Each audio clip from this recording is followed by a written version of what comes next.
Thank you for tuning into the channel, Watching the World. We also have DJ Genesis, who's going to appear today, and we have the Attorney of the Year, Calvin Johnson, out of Texas, where they do things big.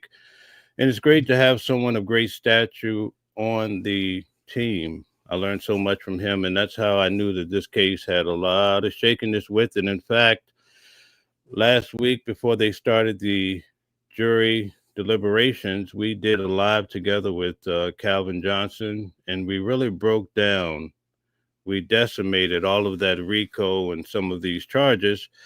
But there's something that we want to get into today, and that is we still see in the closing arguments, Mark Agnifilo, Diddy's main attorney, he talked about how this is a case of two cases.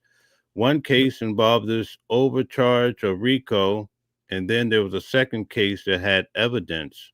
And so in that evidence case, there is abuse, and we're going to get to it. We're going to not ignore victims because they're very important. So at this time, we're going to bring on Calvin Johnson and DJ Genesis. Come on in. Very good. How you doing, guys? What's happening? We're doing great. We're back again. All right. Very good. Very good. So, Calvin, tell everybody where you're from and how they can find you. Well, my name is Attorney Calvin Johnson. I'm a criminal defense attorney out of Dallas, Texas. I have worked on federal criminal defense, state criminal defense, and low-level local cases. But I have been in federal court a number of times. I'm in my 24th year, almost 25th year of practice. And I've also worked for a lot of high-profile clients. I was part of Chris Bosh's draft process, and I worked for the Chris Bosh Foundation for 7 years. I was his personal attorney at the NBA draft back in the day. And I also represent a lot of local hip-hop artists out of Dallas, Texas. As you know, Dallas is starting to get on the map with hip-hop. I think actually Yo Gotti is probably going to relocate here and run everything from Dallas, Texas. So, we're here in Dallas, and I'm here today to talk about the Diddy trial, to give y'all some game and give y'all some understanding on what is happening with this case and what we should see go on from here. All right, DJ Genesis, tell us who you are and what you do. Yes, my name is DJ Genesis. I am the host of the DJ Genesis Detroit show, Alchemizing Energy channel. And, I'm a software engineer by trade. I build out websites and things like that. So, I'm really excited to be here. Calvin is my attorney. He done got me out of plenty of binds, y'all. And Mel is my good friend, and I'm just happy to be here with both of them. All right. We always look out for you. We always have your back, so don't ever wonder. Okay, so let's get right to it. Let's talk about today. We're going to focus on a lot of people, especially in the South, are following this channel. A lot of guys are asking me about this drug distribution. So, Calvin, I really want to break this down with you because as I sat through the trial, I did see drug distribution according to what the judge was saying, also the prosecution, but not only in regards to Diddy, it made it appear like the average American would be responsible for drug distribution according to the definition. So I just want to give you the judge's instruction and then have you take the floor. It says the word distribution means actual, constructive, or attempted transfer. Let's stop there. Attempted transfer? Yeah. Attempted transfer when you try to give drugs to somebody. Some people, that's actually an attempt. Sometimes you're able to complete the attempt. Sometimes you're not. But what it does is it actually pulls a lot more potential guilty people in because the attempt is covered in the statute. Here's the part that gets me. I live in New York, and we have a, CBD and marijuana store right up the street, but they say on a federal level, it's against the rules. But you saw the movie Friday, people puff, and pass. According to what I'm reading here, it's it's a drug distribution.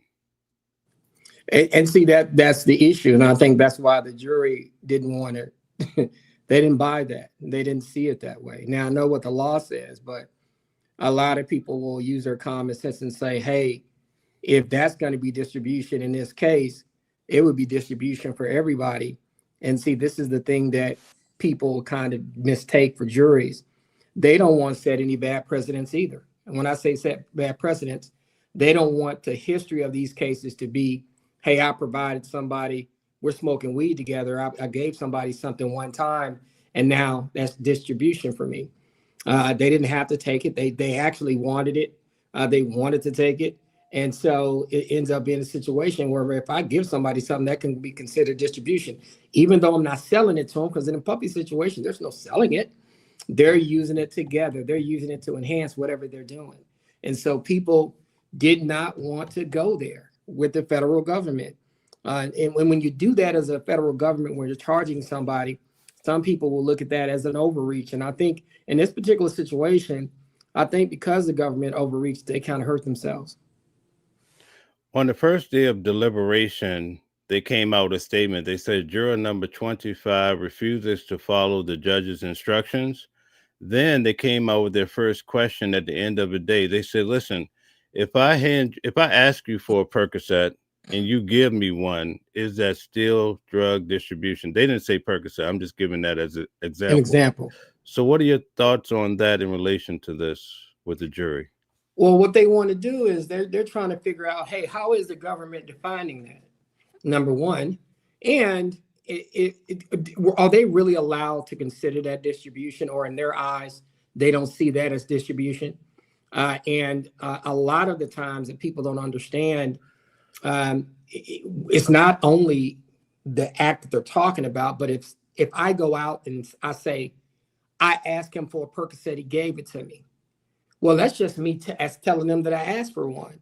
And then he gave it to me. So you mean you're going to convict him of drug distribution when I asked for one, when I wanted it and I saw that he had one, so I took it from him? People don't want that. They don't want that kind of overreach in their lives.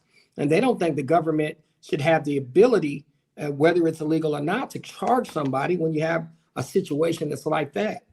And once again, that's why I said that a little bit of an overreach. You got a lot of folks that are going to say, no, I don't feel comfortable convicting a guy of that in that situation. Because if they saw this drug distribution, which is easily defined, that's half of your RICO charge right there, right? Bingo. And so they did not want to find him guilty of a RICO. And so that's why they didn't want to do that. And you notice they found him the two guilties of the transportation of the prostitution. They just found him guilty on those two charges. And then they did not found him not guilty on the RICO because they didn't think this was a RICO, and they didn't think that the government had a legitimate case in this situation to call it a RICO. I think that the government took a bunch of separate criminal acts and combined them into a RICO and then tried to sentence Sean Combs based on a RICO. Now, I'm going to tell you something. For the people that are watching this, we're not defending Sean Combs' behavior. Like I said, a lot of us have a daughter, wife, sisters. I don't want anything to happen to them. The victims of domestic violence, we don't want anything to happen to them. We're just talking about the charge and what the government was doing in this situation. And should individuals who get convicted of stuff like this or participate in this type of behavior, should they be thrown in RICO cases and get, 20, 30 years or life in prison? That's all we're discussing. We're not justifying any behavior that Mr. Combs did and his team did. Could you help me understand this? When it comes to the RICO, from what I understand, he'd have to be guilty of 2 crimes within a 10-year period of some sort. Why didn't the 2 charges he was found guilty of count as RICO automatically? Because what happens in that situation, the jurors, they can determine based on what they see in those crimes, are they related to a bigger racketeering and criminal organization? And what I think that they thought about this was the behavior that he was participating in was kind of private behavior. It wasn't really,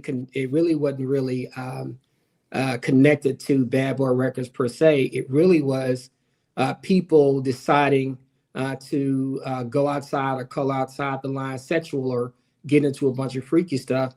But to be honest with you, most of the time you had a lot of consenting adults. And there's going to be arguments about some of that because of some of the testimony. But at some point, these adults consented to participate in the sexual acts, either at that time or a previous time. And so when you have that kind of situations, have those kinds of situations, the jury will also take a look at those things.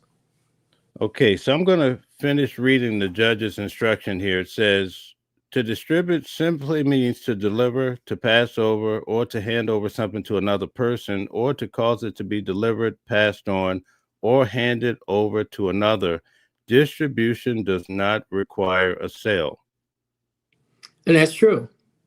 That's true. But the other part of it, and what people I think that they miss, was it really Puffy that was giving the drugs to everybody? You had other people ordering it.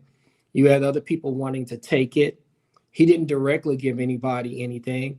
It was kind of more indirect, even if you believe the people testifying saying that he was involved in making sure that people take the drugs. I mean, it could have been the person that's setting up the freak off that wanted the drugs to be taken because that's what they've done before. And I think there's a little gray area when it comes to that. And so when you go into that situation, the jury not only can determine based on the law that the act happened, but also based on the testimony. And they could say, well, you know what? Yeah, there were drugs given out at the freak off, but was it Puffy or was he directing, and was he completely related to handing of the drugs? And if there's any gray area there, and then they're allowed to say not beyond a reasonable doubt, I don't believe that. And the government has not proved this case beyond a reasonable doubt when it comes to that particular act, and they can find him not guilty of that. So here's the confusing part. If I hand a drug to you and the local police just pick me up because of it versus the feds coming picking me up, is there a difference?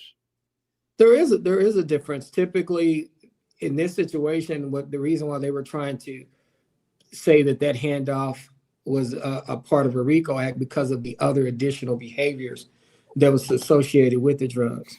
Is it a local charge to hand somebody? Yeah, it could be, and they can determine that you were distributing drugs to other people at that point and on the local level. But when it comes to the feds picking you up for that, they kind of have to tie it to something bigger, and that's what they were trying to do. And unfortunately, or fortunately, they were not able to do so. Okay. So in a case where you have the jurors there and one guy digs in his heels, do you think that was enough to really turn this whole trial around like we saw? It could, because that one guy, I always tell people, sometimes you have personalities on jurors. And just like you have personalities in life, when I'm in a room, I'm a strong personality. I'm very persuasive because that's what I do.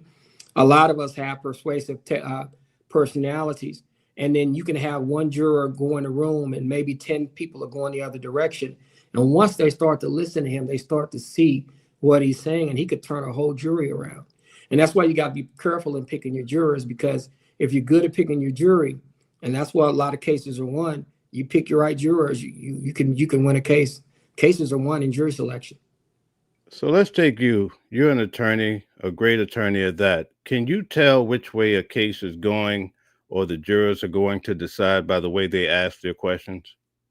I can sometimes. I take a lot of cues from the jurors. When the jurors walk out of the room and they walk back into the room, do they look at me? Do they look at me in my eyes, or are they looking away? When I'm doing my closing arguments, sometimes I can see head movements. Like I've had jurors where I'm talking to jurors and I see that I get a little bit of, you know what I mean? And so I'm making that contact with them. And so that's why I'm careful about what I say, because you don't want to lie to the jury. You want to give them a reasonable, believable argument, because when you start to do that, sometimes you can develop a connection. And during your closing arguments, you can tell what direction they're going to go into. And then by the questions that they do ask, sometimes you can tell where they're kind of leaning. And now a lot of people took it that the question that they were asking was that Puffy was going to get convicted. And what they were probably really trying to do is figure out, what are we allowed to do, not to do, and what are the definitions of particular things. And I think that that's kind of why they were asking that. They were asking it to go the other way, when a lot of us thought that they were going this other way. Juror number 6, they said, according to the court, that he stated to the jury staff that he had to commute to Jersey every day when he originally said he was in the Bronx, right? Mm-hmm. Do you think that that's true, or do you think that the government saw they were losing and decided to start investigating jurors? Well, and the government is smart as well. When I say they're smart, when they see certain behaviors from certain jurors, if they think that, hey, number six, I can tell by his body movements, I can tell by the way he's looking at us, because sometimes it's just the way somebody looks at you. Like somebody may look at me and stick their lip up a little bit and give me a little bit of a snarl, and he may have been looking at them like that, like he may have given them a look like. And then they realize, wait a minute, this guy's not going our way. And then they start trying to figure out ways how to get rid of him. I'm not going to put that past the state, because when you win these jury trials, people want to win.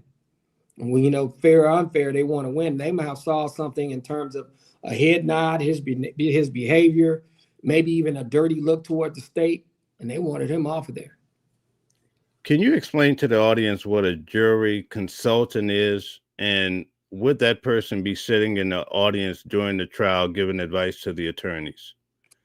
A jury consultant is basically somebody that pays attention to the behavior of the jurors and actually assists in picking juries, which means when you go through your questionnaire, you look at certain things. Like, for example, you will look at somebody's ethnicity, which you're not really supposed to, but let's be honest, people do it.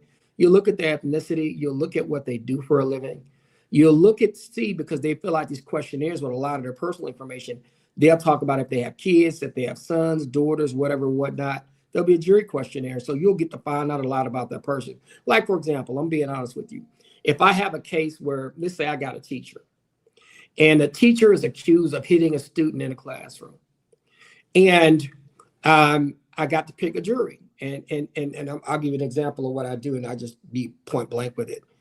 If I got a Black woman that's about 50 or 55 years old and older, and I have a teacher that is accused of disciplining a student, maybe a little hard or too rough, or hitting a student, I'm going to let that woman be on my jury. You know why?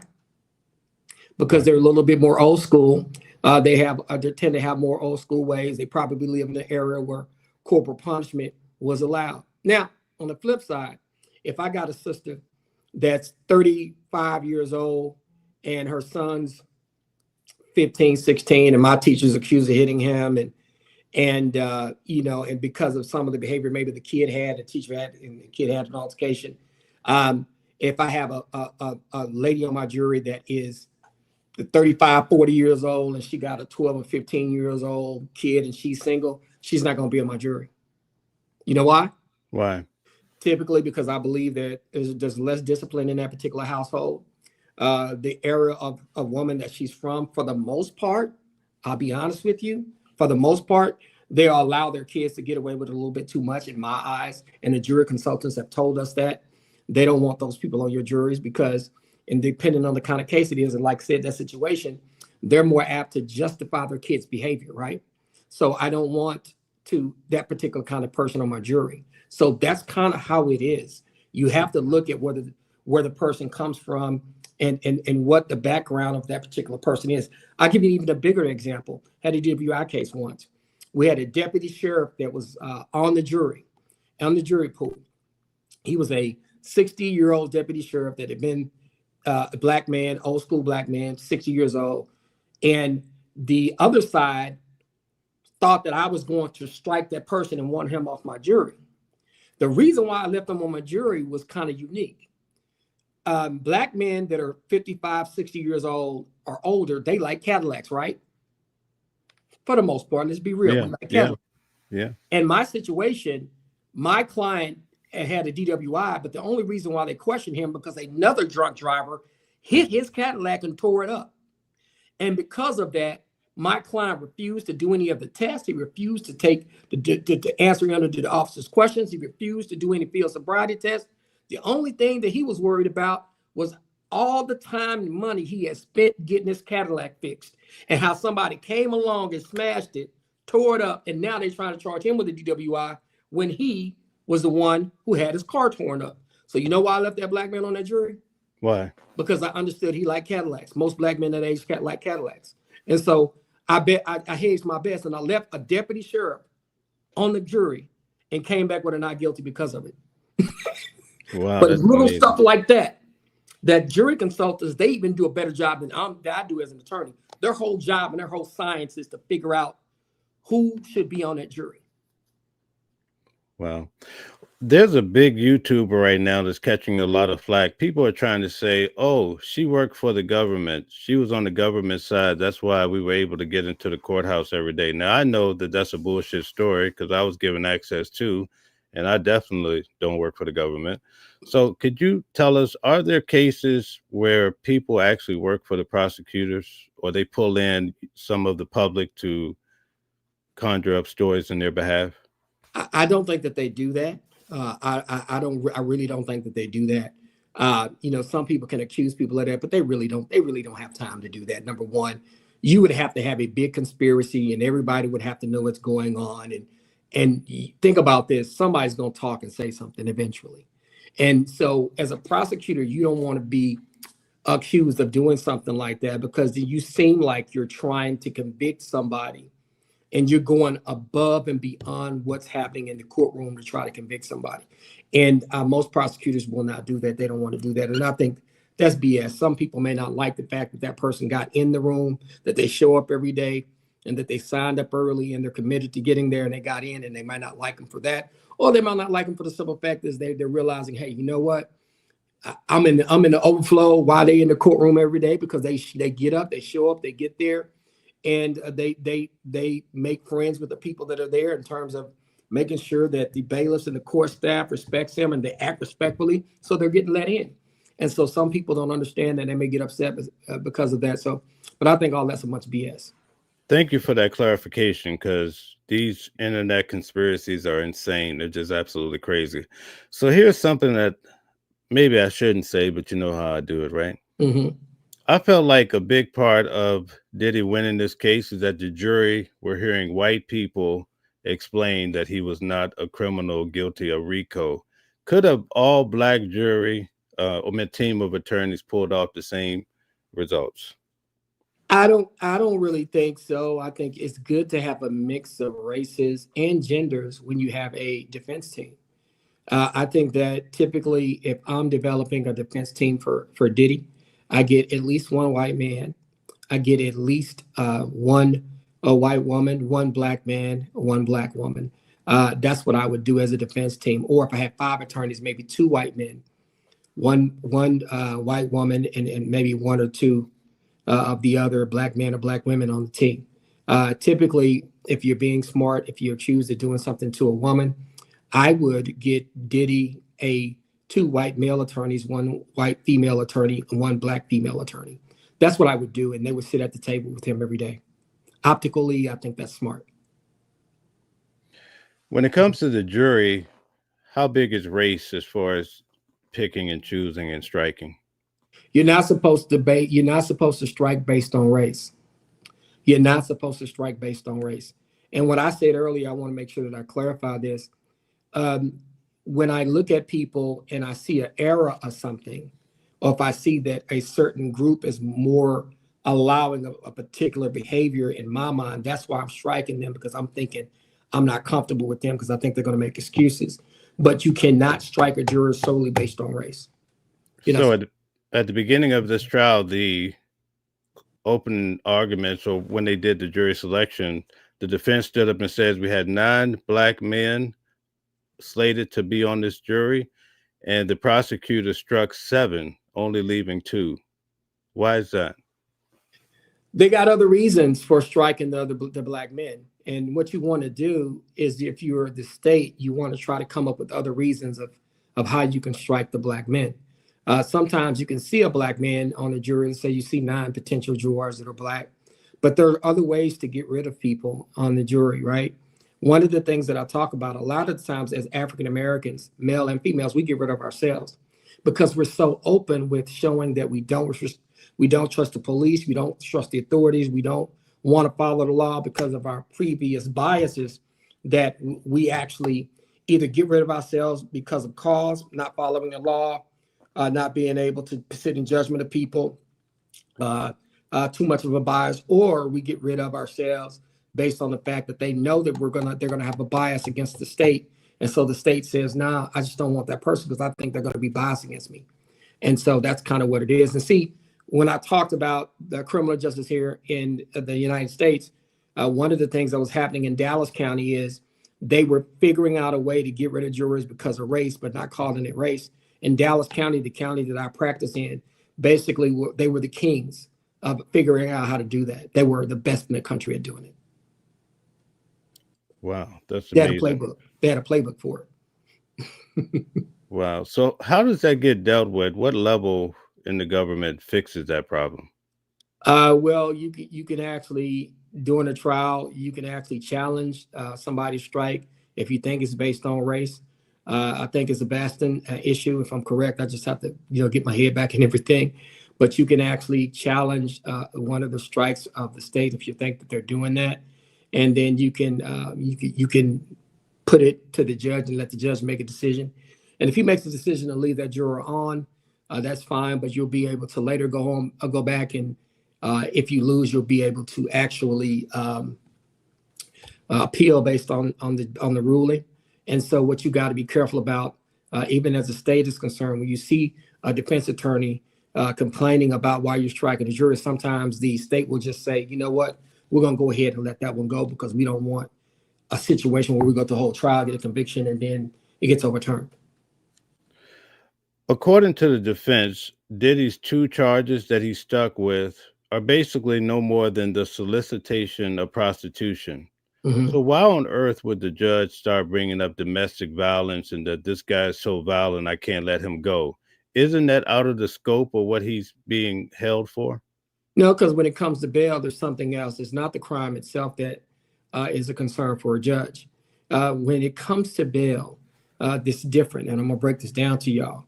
When it comes to bail, you got to show that you have significant ties to the community, that you're going to come to court, and that you're not a threat to yourself, the complaining person on your case, or others, right?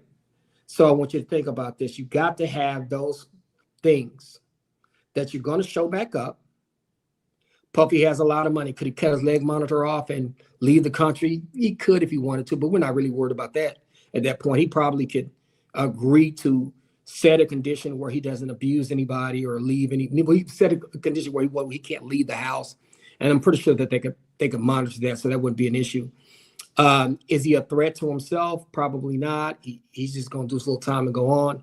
But the last 2 prongs, is he a threat to the potential complainants in this case or others?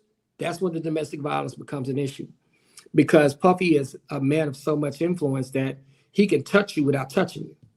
And not only that, because he has a lot of money, resources, and he has people that work for him, they can make stuff happen to people without him lifting the finger of even saying go. And so when you have a history of domestic violence, that becomes an issue for a judge. And then they'll be able to say, hey, look, that's why we're not going to let you out, because you could be a threat to potential victims in the case that you just got convicted on, or others because you have a history of domestic violence. And that video played a big role, because when you look at that video, that's real harsh, man. You go out and kick somebody like that, not only kick him and drag him, but he not only beat Cassie, he almost tried to kick her head like a football. And so when they see that, man, a judge, that's going to be cringeworthy, and they'll be able to use those factors to hold you into custody. If the statute of limitations is beyond for that video, can the judge use that video when it's time to sentence him? They can, because they can use prior bad acts. Any prior bad acts that you've ever been accused of, anything you've ever been accused of doing, legal or illegal, they can use it. So they can use, like, for example, we have situations where when it gets to sentencing, let's say me and my woman been together 10 years and we got into it and I'm getting convicted of this one case. Well, once I get convicted, she can talk about all the other 9 years where we never had fights, or I hit her and then nobody made a police report. There was no evidence of it, but she can come back and talk about that. In this case, on several occasions, I saw women crying and talking about their situation. In fact, some of them were squeaking at a high voice. It's my opinion that I saw the judge mean mugging Diddy, Sean Diddy Combs. So, with that being a factor, do you think that he could really dig in on the guns, the kidnapping, and all these other issues that have already been acquitted when he goes to sentence him? He could, because basically what it comes in is, remember, any prior convictions are bad acts. Those things are still considered bad acts, even though they're not convictions. And so you got to think about that. And that's why what I'm telling you is when the judge is basically telling you that he's not giving Sean Puffy Combs bail, that means he personally has some concerns about some of the behaviors in the case, even the stuff he didn't get convicted of. And so that's why when people think that he is only going to, somebody just said the podcast was so not true. Only conviction can be used. If you go look up, and I've been doing this 24, almost 25 years, any convictions are bad acts, prior bad acts. Go look at the statutes. I'm not going to say only convictions. It's going to say prior bad acts. Doesn't have to be convictions. So when I get to sentencing in cases that I've dealt with, they go back and they look history. They go back and they take a look and see, well, let's say I have a guy back in the day where, like I said before, I got a situation where I'm fighting with my girlfriend and they found me guilty of it. But in our relationship, there were a couple of times where I hit her, she got hurt, but she didn't call the police and she was afraid to. And so what happens is they go prior convictions are bad acts. So if you have a bad act that you did, they can testify. Against those, and the judge can decide if he wants to take those into account. Now, the judge doesn't have to take those into account, but the state is well within its parameters to talk about any convictions or prior bad acts. All right. And that's why I want to educate our listeners too, because even as I watch the stream now, there are a lot of people say, oh, not true, convictions. No, listen, I do this for a living. When one of the things I'm really careful about is when we get to the sentencing part, if I know my client got a whole bunch of stuff he's done in that relationship, that's when I really become concerned, because I know it's prior bad acts that can cost. You know what I'm saying? And so like I said, it's judicial discretion. And so the judge can decide, well, nobody ever made a report on it, so I'm not going to take into account. Or the judge can decide, you know what? I understand that. I believe that Mr. Combs did that based on what I see in the video. And I'm going to use that to basically say, hey, I'm going to give you more time on this range. I'm in the range. I'm going to put you on the higher end instead of the lower end. And so that's the concern I have. And that's why I say when people try to tell us Puffy's not going to do any time, I get concerned about that, because I do know he has a few prior bad acts, and they can use those things in terms of sentencing. And I think that's where his problem is going to be. So that's why I'm saying he's probably going to be to the mid to the top of the range when it comes to sentencing. And typically, I think what we're seeing is between 53 and 61 months based on the point system. And so I'm thinking he's going to be on the higher end of that. But with everything that he's already spent, he can take the drug program and get some time off. You can do 85% of your time. So you're looking, you're kind of looking at really, with everything that's taken off with the 85% and all the other stuff, you're looking anywhere between 3.5, 4 years maximum. Because with all the other time he's done, and the fact that the 85% of the time that you can do, plus you take the 6 months away for doing the drug program, which I think Mr. Combs is going to do. That's what his attorney's going to tell him to do. So I'm pretty sure that that's going to happen. In court, it came out that there was some mental illness and things of that sort happening with him. Can that be used to mitigate or lessen his time? It could be used, but a lot of people won't get into that, because there's one thing to have some mental issues, but he was very highly functioning. He kind of knew what he was doing. The judge, now the other thing is the judge could make him serve consecutive sentences, which would kind of double what he would do, right? So the judge can consecutively sentence him to 61 months on 61 months on one, 61 months on the other, but he gets credit for all of the back time on both of them. And so that's in this worst case scenario, that's what he would be looking at. But most of the time, the judges run the sentences CC. And so in that particular situation, I think that's kind of where he would be looking at. But go ahead and ask your question again, because I didn't want to get off that, but I want to make sure that I get that part right for you. No, you covered it well. So at the end of the day, the judge said, hey, the defense wants him to serve between 21 to 27 months. But he says, according to what I'm seeing, it might be between 51 and 63. But then yes. I see online some of these shows, these guys, these attorneys, they're shucking and jiving, saying that he may not get any time at all. What do you think? Well, the judge can go under the range if he wants to. It's discretionary. But I don't think the judge would do that in this situation, because I tell you why, this is one of these cues that we follow, right? Remember how when a judge went and asked, I'm pretty sure Mr. Combs is going to want to come home once the verdicts came back, right? And then he left and went back, and he came back and had a different attitude, and he was a little meaner when he came back. Right. I'm pretty sure that people start either, he probably started watching things. He probably started thinking about things.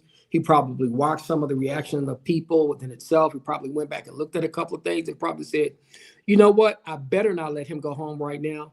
I don't want to have the appearance that I don't take domestic violence serious. I don't take this kind of sexual behavior serious. And even though he's convicted of these two things, we do have some concerns about his money and his ability to be able to get things done if he's out of our custody and we can't watch him. And so I'm going to do the smart thing. I'm going to do the safe thing, and I'm going to go ahead and make sure that he remains in custody.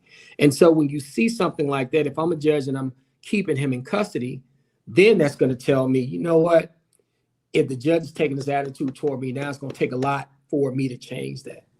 And so for him to get under where they are in times of the 53 to 61 or 51 to 63 months, that's going to be very difficult for that judge to go under.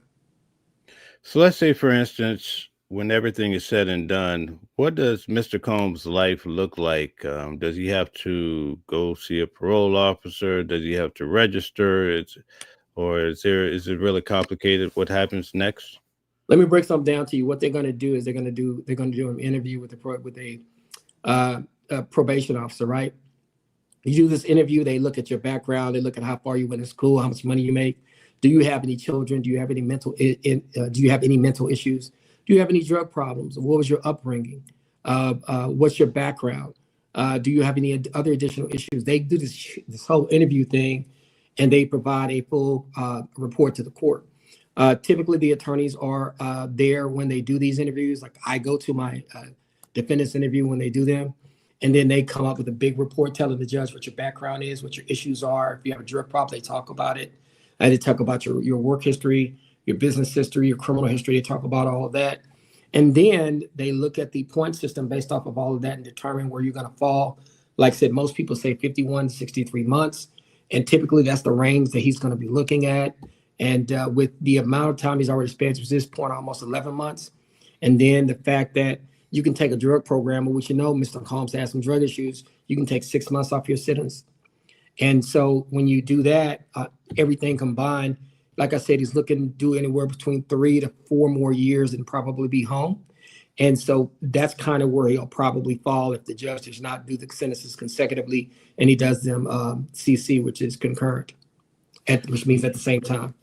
Okay, so Genesis, I'm going to have you take over the next 3 questions, and then you can kick it back to me. Unmute your mic. Yeah. No, nothing.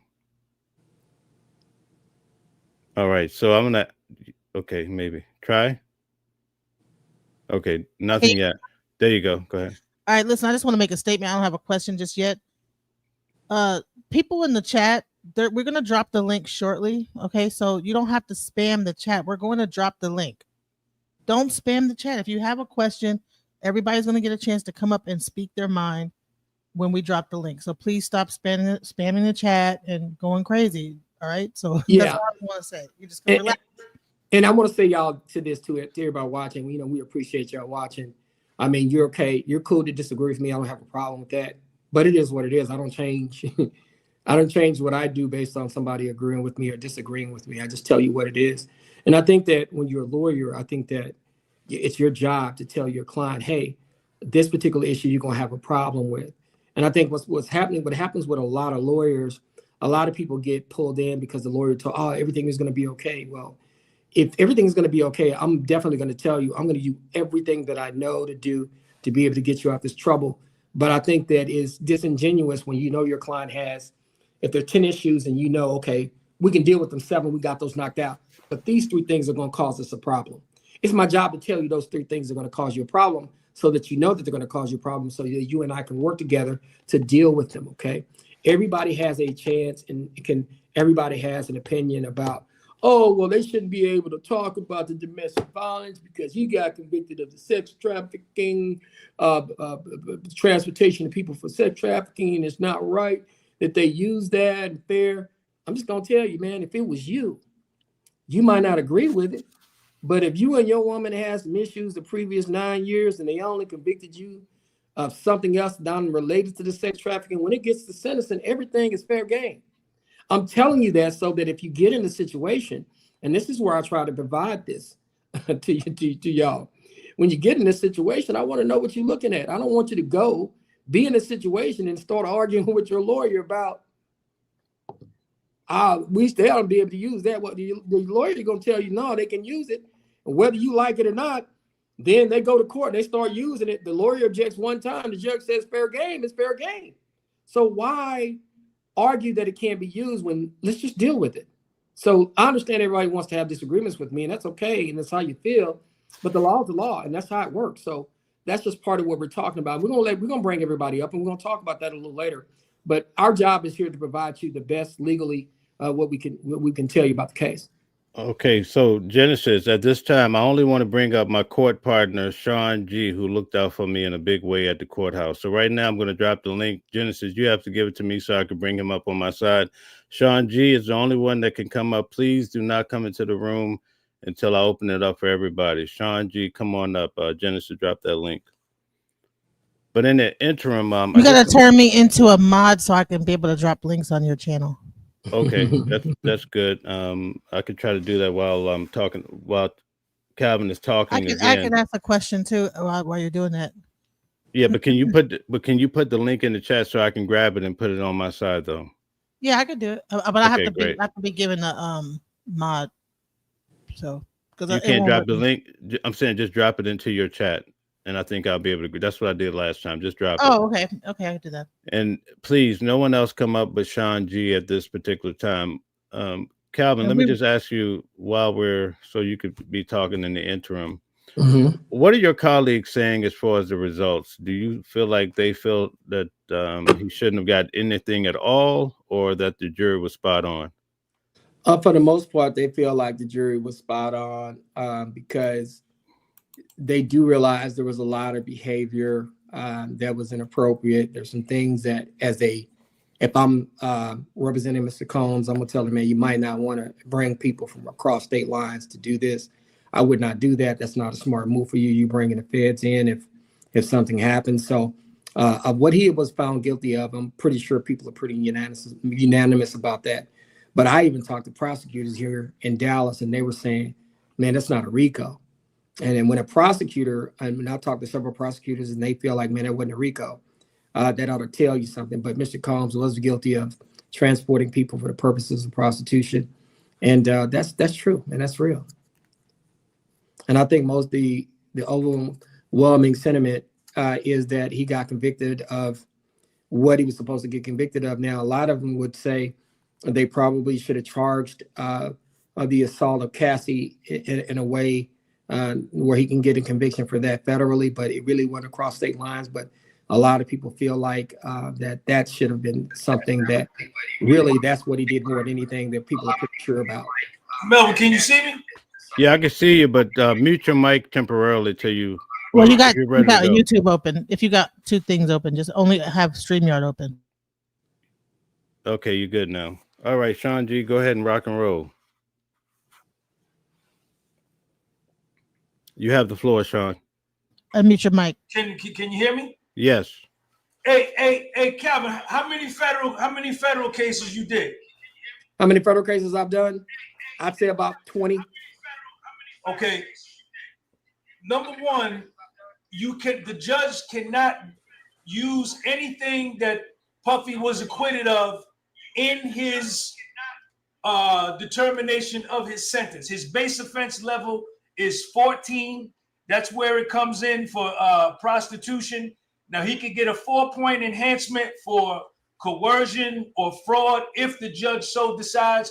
But where you're coming on here talking about that the judge can use, he could bring up the kidnapping, the arson, he cannot. He was acquitted of those charges. Nothing that he was acquitted of can be used in factoring his sentence. This is his first offense. If he does get any time at all, the base offense level at 14 is 15 to 21 months, man. Can I make the? Hold on a second. Y'all coming on these platforms talking about 51 months and 63 months. That's what Maureen Comey is going to ask for. But there is no basis for her to ask for that other than the fact that she lost. And it's the same way that Mark Agnifilo is going to come in and ask for time served, which is below the guideline range. He's going to ask the judge to do a downward departure. Now, Puffy has zero criminal history. The violent acts, none of that can be factored in to figuring out his sentence. He's got, this is his first conviction. Y'all got to stop with this, man, with this run. They're not going to run the charges consecutive. If they do anything, they're going to run them concurrent. And at this point, Cassie's prostitution charge has already expired the 5-year statute of limitations. So her charge may be out the window. Can I just break this down to you, my brother? I understand your opinion. I'm not your brother. Don't patronize me like that. Hey, listen. Don't do that. Listen. I don't know you. Hey, listen. Hey, listen. We're not going to be argumentative on here. Let's do this. Because I didn't interrupt him, so I don't want him to interrupt me. So let's do that first. I always tell people, you might not like what I say, you might not agree with what I say, but the judge is going to take things into account that he feels that he wants to take into account. He doesn't have to. I've already seen the sentencing guidelines. I've been doing this for about 24 years, going on 25 years. Once again, you may not like what I'm saying, but the judge, we don't know what the judge is going to do. And so this is where we got to be careful, everybody. Like for me, whatever the judge does, he does. But when as an attorney, we're taught to pick up on every little cue.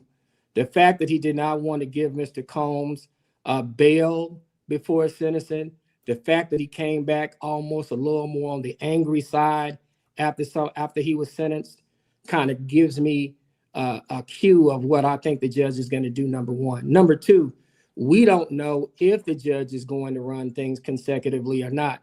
Now, I try to tell people, is he going to run things consecutively? Do I think he's going to run things consecutively? No, I do not. It's a possibility. And as attorneys, we try to tell people their worst possibilities. So if I'm Puffy's attorneys, I'm of course going to argue that, hey, he's a first-time offender. He wasn't convicted of any of the additional stuff that they're bringing up. And judge, we really need to stick to the guidelines. And judge, we really need to keep this sentence below where the guidelines are. But most of the judges, 90 to 95% of the time, will follow those particular guidelines. And when it comes to being personal, look, if you don't want me to be your brother, I'm okay with that. I'm fine. I do this for a living. I do it every day. I do it all day. So at the same time, I tell people, as an attorney, I have to prepare my client for the worst. I have to prepare him for listening to, hey, they're going to try to talk about other stuff, but we're going to be able to help you deal with those things. Let me ask you. And so at the same thing, don't interrupt me. Do not interrupt me. We're not going to do that. I didn't interrupt you. And so basically what happens is I try to tell people, hey, it's my job to make sure that you're ready for the worst thing that can happen. And then we try to work back from that, because I don't want you going in thinking you're going to get time served. And then next thing you know, you get 61 months. Now, because he's a first-time offender, to me, you should go on the lower end. You should go on the lower end because of that. But with that being said, based on saying that before. But no, that's what I did. No, what I'm trying to tell you is I'm making sure that people understand where I'm coming from. Now, I'm saying that now, but what I'm telling you is I'm looking at the pressure that the judge probably has on him. And I'm saying that because of that, and based on the behavior of the judge, initially seeming like he was going to let Mr. Combs come home, and then all of a sudden he goes back and doesn't want to let him come home. And then the judge may be sitting back watching how people are reacting. And when it comes to domestic violence, when it comes to men, especially black men, man, when you're in a courtroom and somebody's accusing you in the past of doing it, if a judge hears that, whether he's taking that into account or not, he's heard about it. And when he hears about it, you may think he ain't gonna take it into account, but let me tell you one thing: he is going to damn sure take it into account. And it's my job to tell you that, not to agree with you and make you feel good. And that's just kind of where I'm at. That's how that works for me. I mean, that's just what it is. Might not like it, but it is what it is. Listen, how many days were you in court? Did you come down to the court? I did not come down to the court, but I've been talking to Mel every day. And Mel been in court every day. So I get my truth from Mel. I was in the courtroom every day. Are you a lawyer, Shanji? Excuse me? Are you a lawyer? Am I a liar? A lawyer, a lawyer or an attorney. I was an inside the courtroom observer. Okay. Are you a paralegal or attorney? Are you in the legal field? And Melvin can attest to that. Okay. Now, he's absolutely correct. Yeah. On the day that Puffy was acquitted by a jury of his peers, Submarinian didn't convict him. Maureen Comey didn't acquit him. Submarinian didn't acquit him. I didn't acquit him. You didn't acquit him. Mark Agnifilo didn't acquit him. New Yorkers, a jury of his peers, acquitted him and told him, gave him his life back. He was facing death, 30 years to life. They set him free. Judge Submarinian was going to let him go home that day. Mark Agnifilo stood up and asked him, let him go home. Let him be with his family. And Judge Submarinian was going to let him go until Maureen Comey stood up and changed his whole thing. They took a break. He went and got somebody got in his ear and changed everything around. So for you to say that you kind of know what this judge is thinking and what he's going to do is disingenuous. And for you, before I came on, you was talking this 51 months to 63 months. That is way out of the question. And the fact that you're an attorney doesn't mean anything as to what you know or what you don't know about what Puffy says. Can I respond? I didn't interrupt you. Don't interrupt me. Can I respond? This is the sentencing guideline range. Yeah. When I went to federal prison, they sentenced me to this. And every nigga that I was in prison with told me that they got sentenced to this. Now, the judge can do an upward departure and go outside of the guideline range for people that are multiple offenders. The third offense, the fourth offense, category 4, category 5. Then the judge has a propensity to go outside of the guideline range to the upside. Conversely, on the flip side of that coin, the judge can do a downward departure and go below the guideline range for somebody who is a first offender. So you gotta explain it right. They're not gonna run the charges consecutive because both charges were under the same indictment. So all of that coming on here, I'm an attorney, I'm this and that. That means absolutely nothing, man. I know. Absolutely nothing. And you weren't even in court. Can I respond? You've never been to the court, not one day. Let me respond. Let me respond. You're going on your personal experience. Let me respond, Mel. Let me respond, Mel. Okay, go ahead. Hey, man, and I'm being direct because, we from Texas. We just going to be straight out with you. I'm going to tell you right now, listen, man, when I have guys that have been to the penitentiary, a lot of them think that they're lawyers. A lot of them don't respect the fact that I am a lawyer and I do know what I'm talking about. I always tell people, man, listen, I do this for a living. People pay me. I have people's lives in my hand every single day. And I'm not some lawyer that just has a silver spoon in my mouth. Man, I got partners that I grew up with, did 25, 30, 35 years.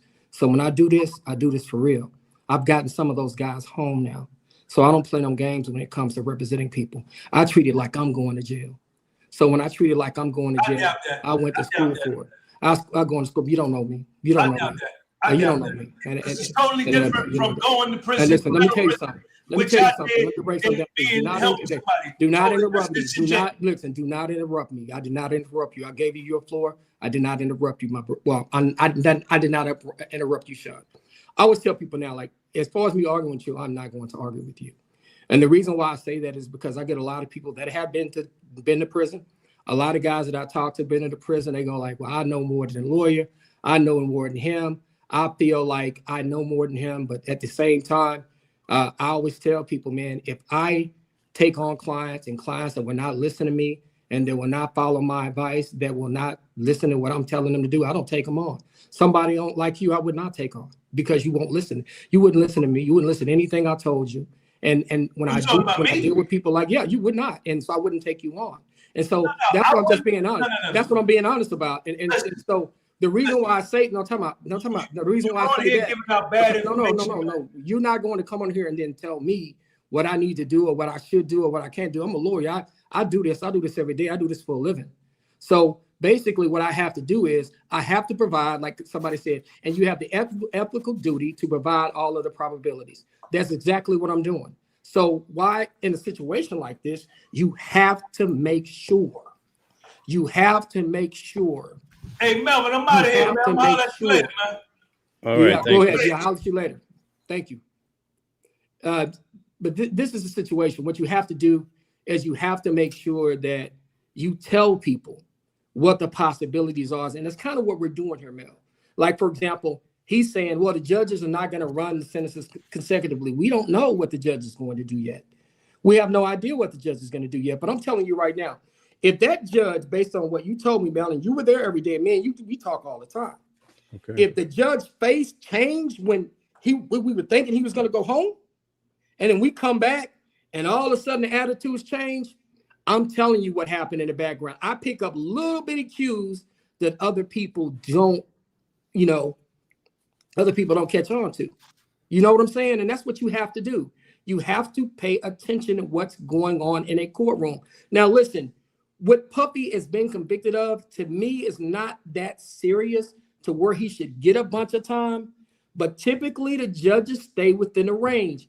And I'm going to be honest with you. When you look at this and you look at the situation, the judge is not going to want to fall outside the ranges because he's not going to want to catch any flack from the citizens of New York and the people that he has to answer to as well. And so the judges, they talk to each other. And I'm pretty sure somebody said, you know what? We need to be careful about this. And even the judges, and this is what people don't know, the judges have clerks, right? All the judges have clerks. Man, they go talk to their clerks. Hey, in this situation, go research this issue. When you have somebody like this that has these issues, what have other judges done, and what has been the criteria for letting that person come home or not? Go research that for me real quick and come back to me. They probably had their law clerk go research and come back. Well, judge, this is what I found, and this is what they decided that they were going to take into account. And that's what they do. And that's probably what he did. So let me ask you this, right? Because it really bothered me as an observer that's been in the courtroom, main courtroom every day. The judge really led Puffy on that he was going home, in my opinion. Mark Agnifilo stood up and said, listen, my client came in here with all these charges. He has much less now. Let him come home. And then you had the prosecutor stand up, 20 years. He's a terrible man. Lock him up. Boom, boom, boom. The judge says, I'm going to make my decision probably by 1:30, I believe, because he says, I'm sure Mr. Combs don't want to go back to the NBC, whatever you call that jail. So in my personal opinion, I was ready to bet somebody he's going home today. He'll be at home with his family for July the 4th. Now, I know people are upset. They don't want to hear that or what have you. But the guy did not get found for those top 3-tier crimes, right? Yeah. He came back with a whole different face, whole different attitude. And now he's talking about these different things like domestic violence. In fact, just to be clear, he used the opening statements from Mark Agnifilo saying that Diddy owned domestic violence, and he used that against him. So what are we doing here? It just doesn't seem fair to me. I'm going to tell you what we're doing. We have optics here. I always tell people, judge did not want to leave the optic. You have a jury, and you had America watch Puffy Combs damn near kick Cassie's head like he was punting the football. Let's be honest. You seen a video where he's literally dragging her down the hall, trying to keep her from getting away from where she doesn't want to be, allegedly. And this is nothing against Puffy. I'm just saying that that's what they have. That's stuck in people's heads. And I think it's disingenuous for me to get up and tell my client, you know what? You only got convicted of these 2 things. He probably going to let you go home. We ain't got nothing to worry about. Now, I'm going to be honest with my client. I'm going to say, man, you did get convicted of the 2 lower things. But, man, I don't think this guy going to let you come home because, number one, you got the situation with Cassie still locking his head. People know you kind of committed some domestic violence because of that. In addition to that, you're a man of means. You're a man of money. and they're going to say that you're a flight risk potentially. Number two, they can bring up the issue of domestic violence, of the issues that you had with Cassie and watching that video, and people can say what they want to say. There was a whole reason, my man, why Puffy paid. The guy asked him $50,000 right for the video. How much Puffy ended up paying? 100. So I want you to think about this. I don't ever go into a store and say, I go into a Benz dealership. How much is that Benz? 100,000. I give you 200,000. I give you 200,000, right? The only reason why I'm giving more money for that particular video because it means something. It means exclusivity, or it's gonna cause me a problem. I will pay money for exclusivity, or I'll pay money not to have problems. So the fact that I paid twice what they asked me for the video tells me that that video is a problem, and it's such a problem. To be honest with you, without the Cassie kicking video, how would we be viewing Puffy right now? If you had never saw the video, I'm going to ask you two guys this. If you had never saw that video, what would you think about Puffy? I would have a more favorable opinion of Puffy than I have now. And it's not that I don't have nothing against Puffy, but when I see a situation where the situation happens with her on the ground and she's getting kicked and dragged or whatever not, that gets stuck in my head. And Puffy knew that too as well. That's why he paid twice the amount of money for the video. I'll be honest with you. If I was potentially being accused of that, I'd have paid twice the money. Matter of fact, I might have gave 200,000. Before that video came out, I think people were looking at Cassie like a gold digger. Bingo. And then when the video came out, people, oh my God. Listen, I'm gonna be honest with y'all. Before the video came out, I gave Puffy the full benefit of the doubt. But man, when I saw that video, I said, oh my God. And so that's why I'm trying to tell people, as a federal judge, if I'm sitting on the bench, am I letting him go home after I see that? No, man, I'm not going to. Because when it comes to bail, and once again, let's separate two things. Let's separate what he got convicted of. Okay? And let's separate what the parameters are for bail. They are not the same. Yeah, I want y'all to understand this. The elements of the crime are A, B, C, D, and E. For bail, it's 1, 2, 3, 4, and 5. These things will be taken into account separately. If you are a flight risk, if you are in a situation where you might not come back to court, if you don't have ties to the local community, then it becomes an issue. So what Puffy probably did is made sure I'm going to put myself on house arrest. I'm not a flight risk. I have ties to New York. My family's here. My company's here. Everybody depend on me here. And I'm going to come back to court because it's easy for me to come back to court. And I can assure you that I can come back to court. I'm going to do that. But when it comes to the fact of, are you a danger to yourself, others involved in the case, or the community itself, then the judge used those parameters to hold Puffy. And I want to take y'all back to this. What did he say when he came back and said, by your own attorney's admissions, he's guilty, or he's been doing some domestic violence, right? So he used the domestic violence, even though it really wasn't really a part of his case. He used that to hold him and not give him the bail that he asked for.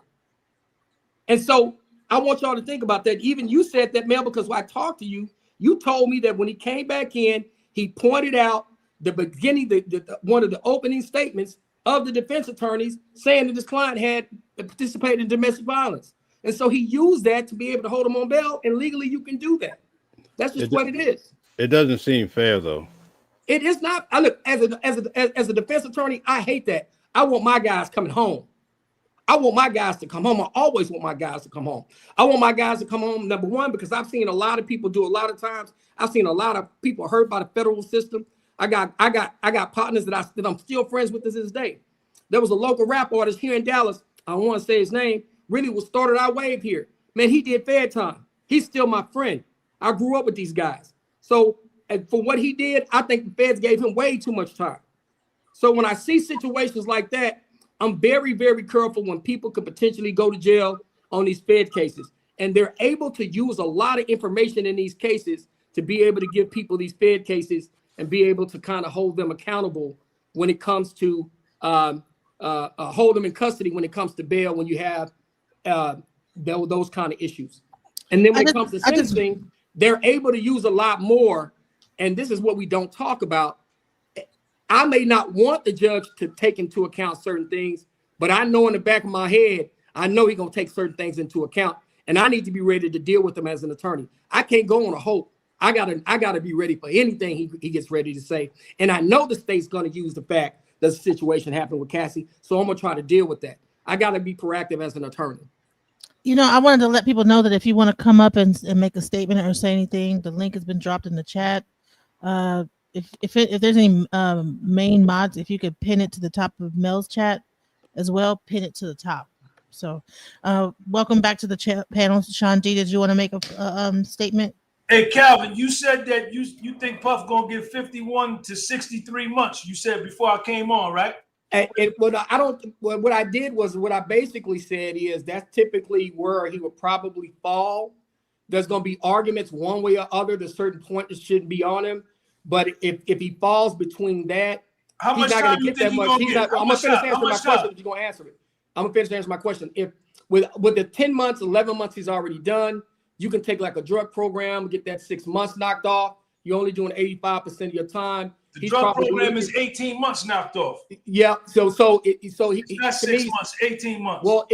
Okay, whatever. That's what you say. That's what it is. So what's probably going to happen in this particular situation, he's going to probably do between 3 and 4 years is what I'm guesstimating. Now, we'll see what happens when it comes back. I'm not going to go back and forth with people about it. I bet you $1,000. I bet you $1,000. I'll cash out at the mail right now. He don't get 3 years. He don't do 3 years. I'm not betting anybody. I'm gonna cash out him $1,000. I'm not betting anybody anything here. Mel, give me a body. I'll let you later, Mel. All right, thanks, Calvin. Your camera's off. Also, okay, let me tell you what I have to do. I have to move the iPad. It's about to die. Oh, okay. I'm sorry. No problem. That's why I'm trying to make sure. Okay, so I'll rock out a little bit until you rock out until I can get it on here. I'm sorry, y'all. All right, Genesis, if you have any. Okay, no problem. Genesis, if you have any questions for me, go ahead and shoot. I can handle it. Well, if anybody wants to come up, I'm sorry. If anybody wants to come up, please come up. Here's the thing, though, guys. This is something I wanted to say to you guys from the bottom of my heart, right? I try to bring you guys consistent, solid information about this case. In this particular case, I had a distinct feeling that something was wrong. And I told you guys all along that whether they could pin down these points about the case, that ultimately it seemed like the guy was being targeted. And that's basically what the defense said at the end of this trial. They said, you can't trust the government because none of these ladies went down to the courthouse and said, Sean Puffy Combs did this to me. They went for a civil suit. Okay, you have to factor that in mind. So for all the people that are just saying, lock the guy up for life, I'm just saying, try to be reasonable because we do have a verdict in the case, and I know you feel strongly about it, and we're not condoning any of the things that could have happened wrong. But I'm just saying, as far as in the audience, we have to respect the law. We have to have some type of meeting ground here, and I think it's wise if we just try to respect where the case is and where it's at, and not bully people because we feel like he's still guilty of all 5. That's all I'm saying. Okay. Oh, look at here. We got Queen in the building. Hey, Queen. We got War Child back. All right. I'm glad everybody's back. Listen, y'all. Listen, I'll tell y'all this now. Listen, people are very passionate about the case. Right. And for the most part, I would tell y'all, I am defense oriented for the most part. I hate to see anybody going to jail because I understand kind of what that does to people. You know, for people who don't know me, and like a lot of people don't know me, I come from a community that basically it destroyed an entire generation because the fathers went to jail and they got 20 or 25 years in the crack era, and their kids ended up being home with single mothers and end up committing crimes, and now that generation is lost. And so when I fight a case, I treat it like I'm going to jail. I don't advertise. I've been doing this 24, almost 25 years, and I've never taken out advertising. I don't have to, because all the defendants in the jails here in Dallas, my name rings through the jails in Dallas County. They like, oh, you got Calvin Johnson, and they hire me based on, I get cellmates that hire me because they see what I do for their cellies. And so with that being said, and I'll say this to everybody, as an OG, somebody who's 53 years old, for every black man that's on here, yes, you are my brother. You may not think you're my brother, but I accept you as my brother, because I disagree with you. And I think as black men and black women, we got to be careful. And I was saying this on another show the other day. When we disagree with each other, it doesn't mean that I don't respect you or I hate you. It just means that I disagree with you. And we can disagree with each other and still be cordial, and we can disagree with each other and still be respectful. So I've been trying to work on myself with that, because one of the things that I tell people, and I'm gonna say this, I'm gonna hand this back to you, Mel. We come from a very aggressive upbringing. I'm a hood guy. I just am. And when anybody comes at me, and if I have been unprofessional today, I apologize for it. But there's still about 5 or 10% of me that still is going to go there when you go there with me. And that's just part of a lot of us. And so I'm also working on that 5 or 10%. I don't think it's ever leaving. I don't think they're going to come up with a serum to get it out of me. But I try to watch it to make sure that it stays in the box. I don't want to open the box. I put the bunny back in the box, and I want to leave the bunny in the box. All right. Yeah, I bet that 1,000. You just gonna have to cover me. I bet the 1,000. Hey man, All right. Calvin might be right. I got. Let's put the wager on it. So listen. I like DJ Genesis and I like Sean G. So I'll put up 1,000. Okay. All right, man. Let's go, I got a side note. all right. DJ. So one of you guys will get the 1,000. DJ, Sean G. Though, put it in the chat. You said 3. What was it? What was it? What did he say? I'm sorry. He said bet 1,000. You think he's gonna get anywhere from 3 to 4 months? I think he said no, he said 3 years. He said 3 years. Okay, That's what I'm thinking. I do agree with Sean G on that. I kind of saying time served. He think he's gonna get time served. I think he's gonna get time served for the time he's been in there, and whatever time is left. Now I believe Brother Calvin said it almost could take. While I don't know when sentencing, when it comes to federals, you know what I'm saying? I'm more of a family court person, but it could almost take to a year. Although somebody stated that that the sentencing hearing was supposed to be in October, which is, it's not going to be that long, man. They do a process where they interview you, right, and then they come back up, they interview you, they go through everything, they prepare a couple of recommendations. And so that's kind of what happens. And so they give, what happens is they come back with a number, right? The probation officer is going to come back, and we think it's going to be a level this. The state and the defense get an opportunity to file what we call rebuttals, right? And that's where if the number comes up too high, if the point system comes up too high, the defense will say, no, that's too many points, that's too high. We think it should be lower, and they make arguments about that. And so that's why the sentencing probably will happen in October, but there'll be a couple of things that happen in between now and then. okay. In about a month, he'll probably get interviewed by the probation department. And then within 2 to 3 weeks after that, they'll come up with a sentencing recommendation. That'll be kind of a couple of months. And then it'll give the state typically about, a few weeks to respond, and they'll file a recommendation, and the defense will file a recommendation. And that's why the sentencing is going to happen in October, which is about 120 days out. Right. And so I think that they moved it up. Didn't they say they were trying to rush it or move it to be sooner? Or maybe I heard that from the wrong channel. So they're going to have a conference on Tuesday at 2:00. It's going to be remote, and then they're going to determine the actual sentencing date, because Mark Agnifilo had asked for it to be sooner. Yeah, you want it to be sooner because you want to have an opportunity to get your guy out. Now the judge can come in and say, hey, I'm not going to give him that much time. I'm going to give him this amount of time. I'm just concerned about that happening with what you shared with me, Mel, and I took my kind of cue off of you when he looked like he was going to let him home. And then he comes back and his attitude has changed. That would concern me about how he's feeling about Mr. Combs.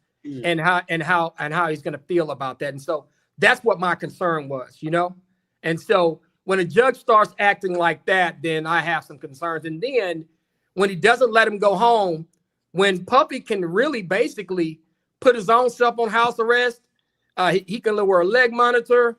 He can put up a whole bunch of money and property that says he won't run, and it'll give him a reason not to run or do anything wrong, and they still won't let him come home.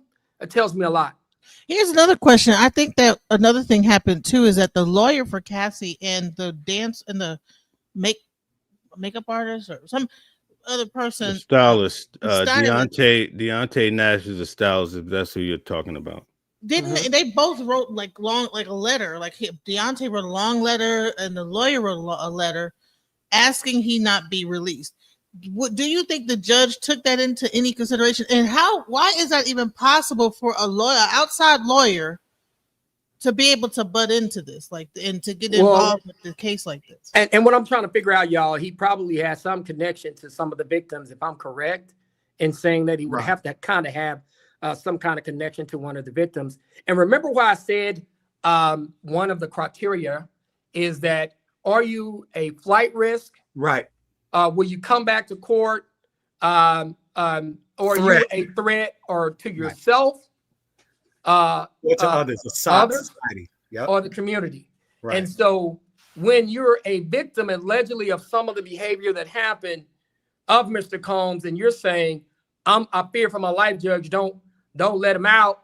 I think something might happen to me. Then what the judge is going to do, and I'm going to tell you what judges do, because if I was a judge, I would do this too as well. I'm going to be like, well, wait a minute. I can let Mr. Combs come home. I can let him go home. But let's say I let him go home. Something happens to the victim, even though it may not be Puffy, right?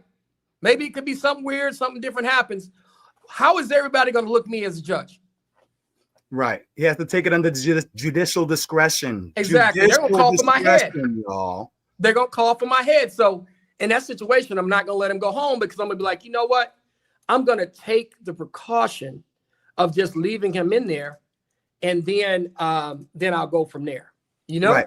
And didn't the judge say that that his attorneys did not provide any evidence that on the contrary, because they were the ones who actually argued that he has substance abuse and domestic violence issues. So that is taken under discretion, because that's evidence provided by his own attorneys, right? So that's substantiated. The judge has to consider that, as well as the probability of what everyone else is saying. And there was no other substantive evidence or merits provided to the contrary by his attorneys. Let me interject here, okay? So Mark Agnifilo used various cases to show, because he went out and looked, right? There were some cases where traffickers made $1 million for trafficking somebody across the state. But Mark Agnifilo said, in this case, Diddy is basically a customer of the prostitution. And if you go to your local town, right, and you get a guy that's frequenting 2 prostitutes, he's not going to be held in court this way. And so that was his argument. Basically, you're not letting the guy go, and he's been found not guilty on 3 counts. 60% is gone now. So that's the argument that was made. So go ahead, rock out. And see, that those are the kind of things that we talk about. But remember, the average guy that gets picked up for dating a couple of prostitutes ain't Puffy Combs. Puffy Combs has a lot of money, influence, power, and reach. He can touch you without touching you. And basically, what people don't understand is, even though he didn't get convicted of certain things, the judge goes back in the chambers and he's like,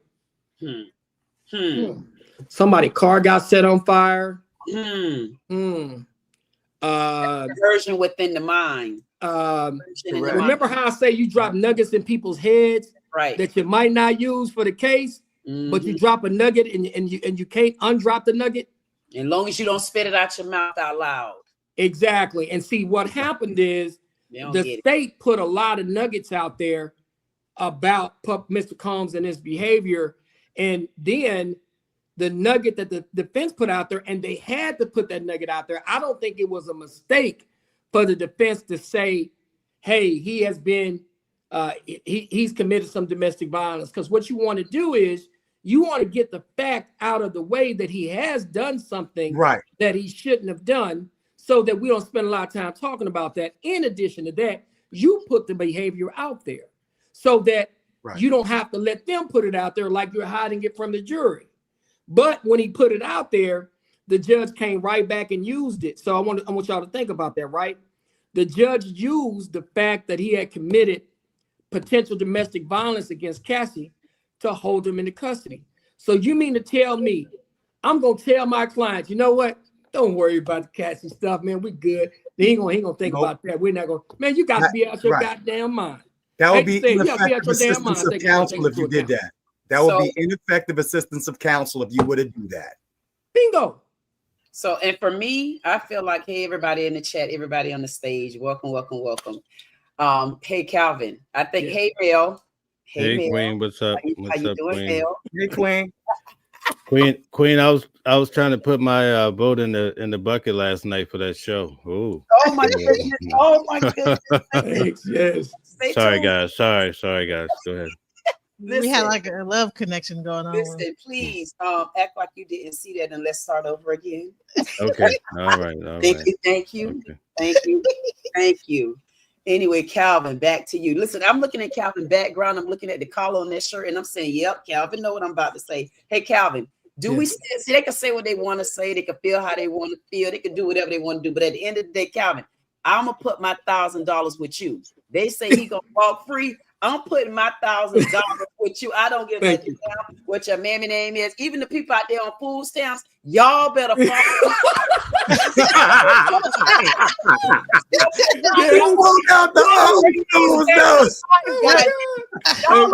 don't even make those no more. I bet y'all the government grilled cheese sandwiches. Goal will go up now. We put our money right here. I bet we'll bring these back. We'll be able to track cash in. We'll see what our money and then bring back the paper. Listen, I got a bet on you. I just want to know that a little bit. And listen, y'all, let's be real, y'all. And I'm gonna tell y'all this so that y'all know. Man, I hate to see anybody go to jail. I mean, for me to be able to do what I do, even people that have done wrong, I believe in second chances for everybody. Right. I balance out stuff with people. I don't want to see. I hate all of this happen to the victims in this case, and I hate it that Mr. Combs is the one who did it because, man, I look up to Sean. I'm gonna be honest with you. A lot of us, man, we grew up to Sean Combs, man. I mean, we got a lot of our swag and a lot of our wanting to be entrepreneurs and wanted to do things on our own. We got a lot of that from Mr. Combs. Let's be real. A lot of us did, right? And so I don't want to see this be his narrative for the rest of his life. I hope that he makes amends with God. I hope he makes amends with the people he's done wrong to. And I hope he uses his resources to do very, very positive things. But when it comes to this case, I'm a smart enough individual to realize what optics are, right? Optics and then real stuff that happens in these cases. Yep. The prosecution was smart to drop all of these nuggets about domestic violence, about cars getting set on fire, about people sitting in people's houses. Even though he didn't get convicted of those things, let's be honest, a judge is still going to be in the back of his head thinking about, well, wait a minute. I can't just slap him on the hand. What message am I going to send to the victims of alleged trafficking or domestic violence if I just slap them on the hand or let them go home?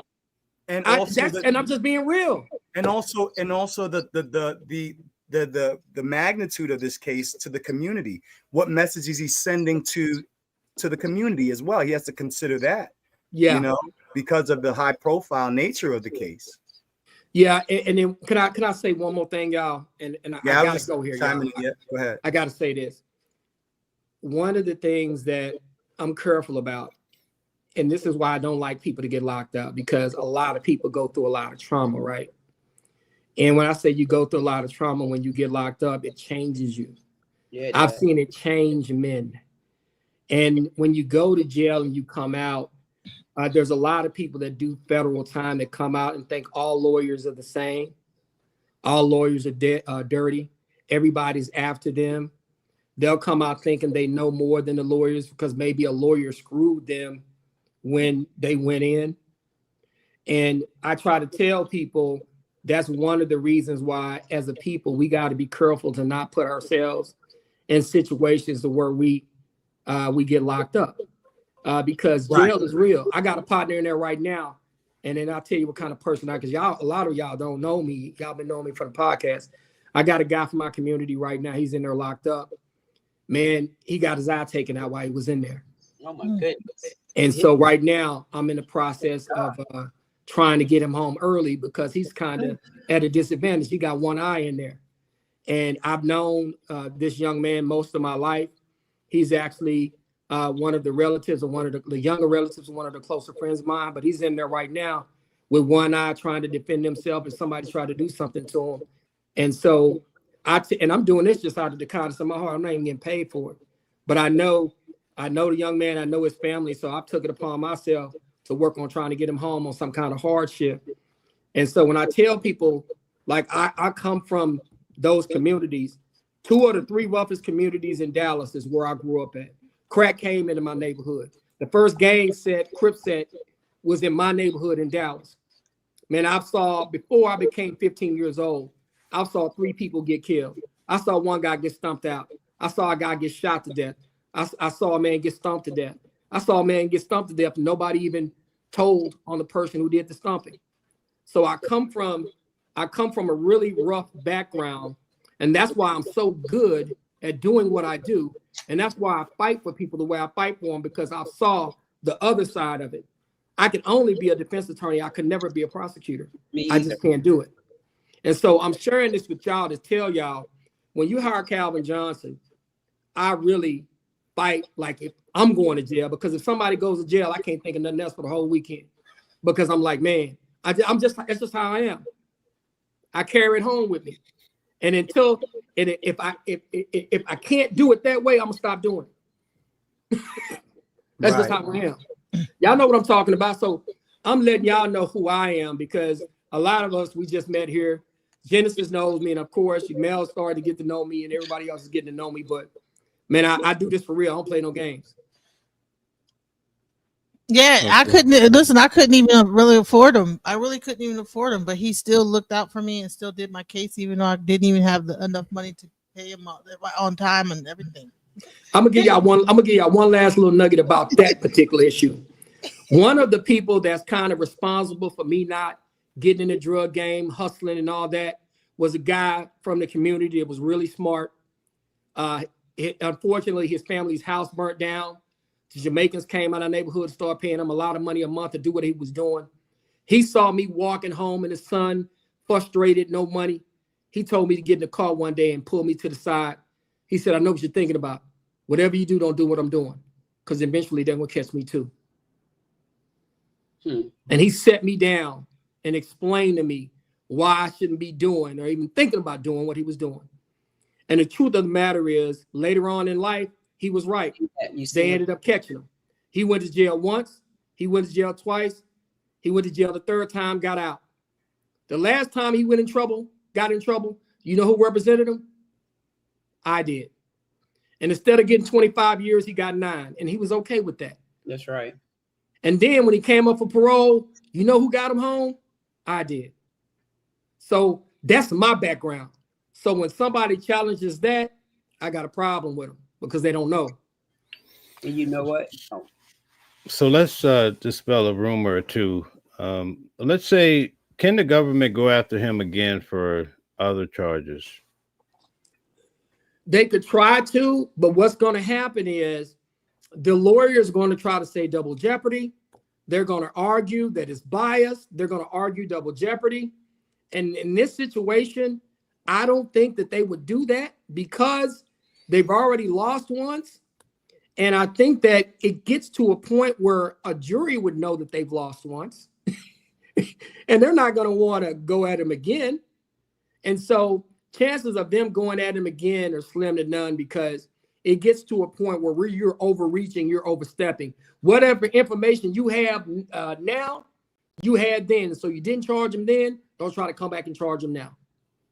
A lot of people want to know what could be done if they want to support Diddy or someone in this type of circumstance. Do you recommend protesting, rallying, writing letters, or just being quiet?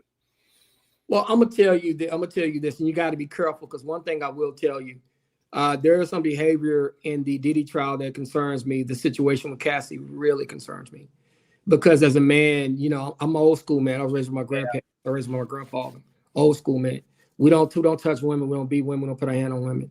And so I'm gonna be honest with you right now. Y'all probably need to be quiet, because if you protest, it's gonna look like you're disrespecting our queens, and then people are gonna be like, "Wait a minute." I think what you should try to do is be quiet, and then I think Puffy should strike a tone of reconciliation. Exactly. And if I'm Puffy's lawyer, I'm gonna tell him, "Hey man, you get an opportunity to speak. You know, just be honest. Hey, Your Honor, I understand what I've been convicted of. I accept full responsibility of that. I would like to apologize to Cassie and her family, or anybody who's allegedly done anything that they didn't want to do based on my actions or behaviors or suggestions. But that's not the kind of person I am. I lost it on that particular day. But Judge, I going through this whole process, having my kids looking at me and looking at my family, and the fact that I may not be able to provide for them, and the fact that I hurt a lot of people that looked up to me. I want to make amends, and I'm gonna use whatever life I have left in this world to do some things with the money that I've made and the position that I've been put in. That would be my speech for Puffy to tell the judge if they ask me. And that's just keeping it 100. And that's just being honest, y'all. A lot of us don't want to forgive. A lot of us don't want to forgive each other. And when it comes to a lot of black men that do stuff to black women, we don't want to forgive them. We want to just throw them in the trash. But they still in the community, and they still can be used. Yeah. But if you don't, go ahead, Queen. I want you to say what you got to say, because that'll be some good. We need a one touch on this one. Yeah, because I feel like when you do apologize, especially when you done it and it affects so many, and what people not understanding is just that one video alone can actually tarnish a lot within a woman's mind that have been through trauma like that, which we call that abuse. So instead of him just coming to apologize just because he's trying to make amends with me, that's not going to help. But apologize from inside, he started doing things too. So apology is really bad shading. We can't hear you. I can't hear you. Your voice is you have to go out and come back in. I think your internet connection is a little bit down. Listen a little bit. Okay, go back and come back in. I absolutely agree with what she's saying, because and I also think that it would also be a positive outcome for him to be an example of change, because you know what I'm saying, everybody's had some hard knocks in life and have, made some mistakes. So him, taking accountability for his actions, him actually going through whatever programs for his substance and, and anger management, and then coming back and showing a different side, I think would be a very positive outcome out of all of this situation. I think that he actually owes it to his fans and his community to do that. You know what I'm saying? Yeah. Here's a question that I have for you. Since I've been at the trial, I saw attorneys like Tyrone Blackburn. I saw Cassie's attorney come. I saw a lot of attorneys attend the trial that are actually suing Diddy. Some even have multiple clients. So if he comes on record apologizing, doesn't it affect him civilly in a negative way? Oh, he's going to get civilly charged. Go ahead, Calvin. Yeah, sorry. He's going to get civilly sued anyway. I think that a couple of things you got to take into account. Number one, I think he has to do it, number one, to make sure he gets a lower sentence, because the way I say this is time is the one thing you can't buy back, right? So you can buy, if you got money, you can buy everything in the world, but you can't buy time back. I tell my clients that time is the one thing you can't buy back. As far as the civil lawsuits are concerned, you got to remember, everybody, a lot of these people that are suing him, a lot of them agreed to participate in certain behavior. Let's be honest. And for a lot of them, he took care of them along the long lines while they were doing A, B, and C. And a lot of them, they chose to partake in this behavior. I heard that some exotic dancer is suing Cassie because Cassie gave him some kind of disease or whatnot, and this and that. I'm gonna be honest with you. A lot of people in the general public are gonna be looking at these people as money chasers or money grabbers. And Puffy has some of the best attorneys in the world.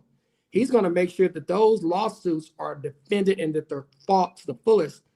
And as an attorney, when you take one of those lawsuits, you better be ready to spend some money too, because to get Puffy to come off his money, you're gonna spend a lot of money to make sure you get any kind of judgment out Puffy, because Puffy's gonna fight this. He's gonna fight these issues.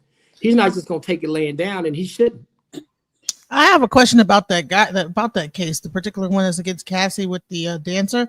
Yeah. Apparently, he was actually, I guess his name was a part of the trial. I'm not sure if Mel, that's true. That's what he said on Tasha K, that his name is throughout the entire trial. And the information that he came forward with was so damning. I'm like, well, why wouldn't they bring him into the trial? It seemed like there was a few of those escorts that had a really, really elaborate stories that were not brought up in the trial.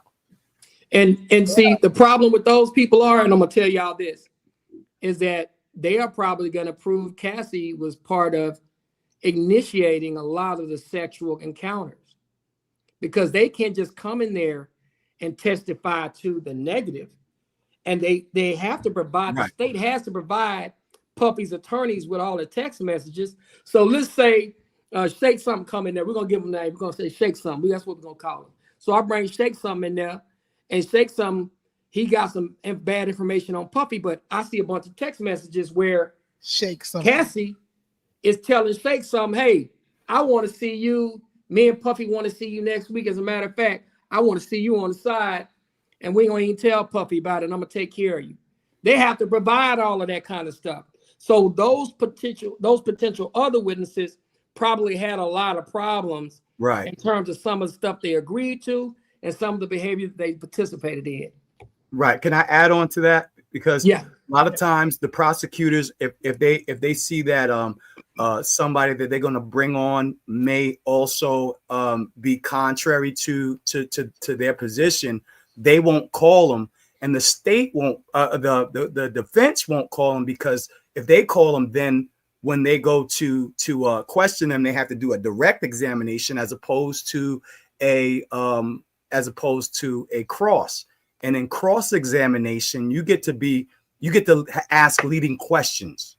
Mm-hmm. And so I saw that recently with one of these trials. It was the Karen Reed trial, where the state did not call the main police officer dude because they knew he would be damaging to their case, and then the defense didn't call him because they couldn't cross. So it's like chess.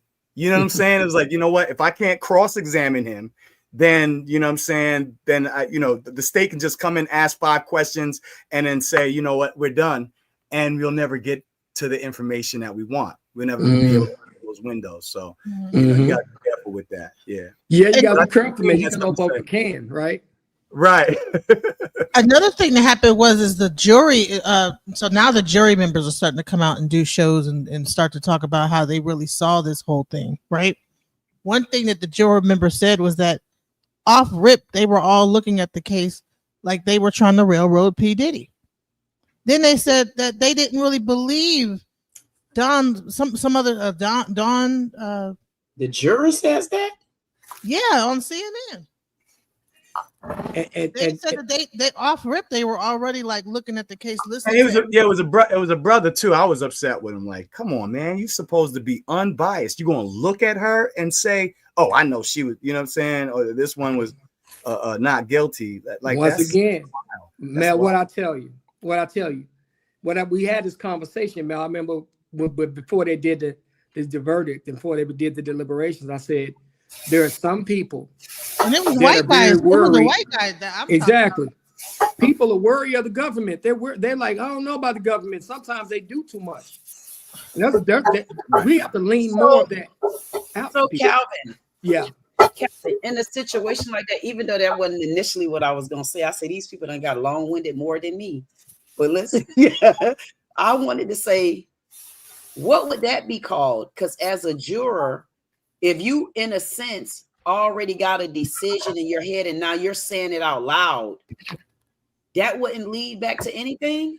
No, it wouldn't, because his impression of that particular witness is just negative. And see, sometimes it's a body language thing. Sometimes it's the way they say things. And sometimes it's your own personal background in terms of when you deal with people, you may see something in that person that nobody else sees. And you go like, I don't trust them. And so you are allowed to feel a particular way about a person based on what you see in them and how they move, how they talk, and how you look at them. There are some people that will look at you and be like, I'm skeptical of you already because of who you are and what you're being asked. And so I'm just letting you know that's how some people feel. Right. Okay, can I I'm sorry, one quick second. Hey guys, can you guys please hit the like button, share, subscribe if you like the material. Also, check out Udo on the Go.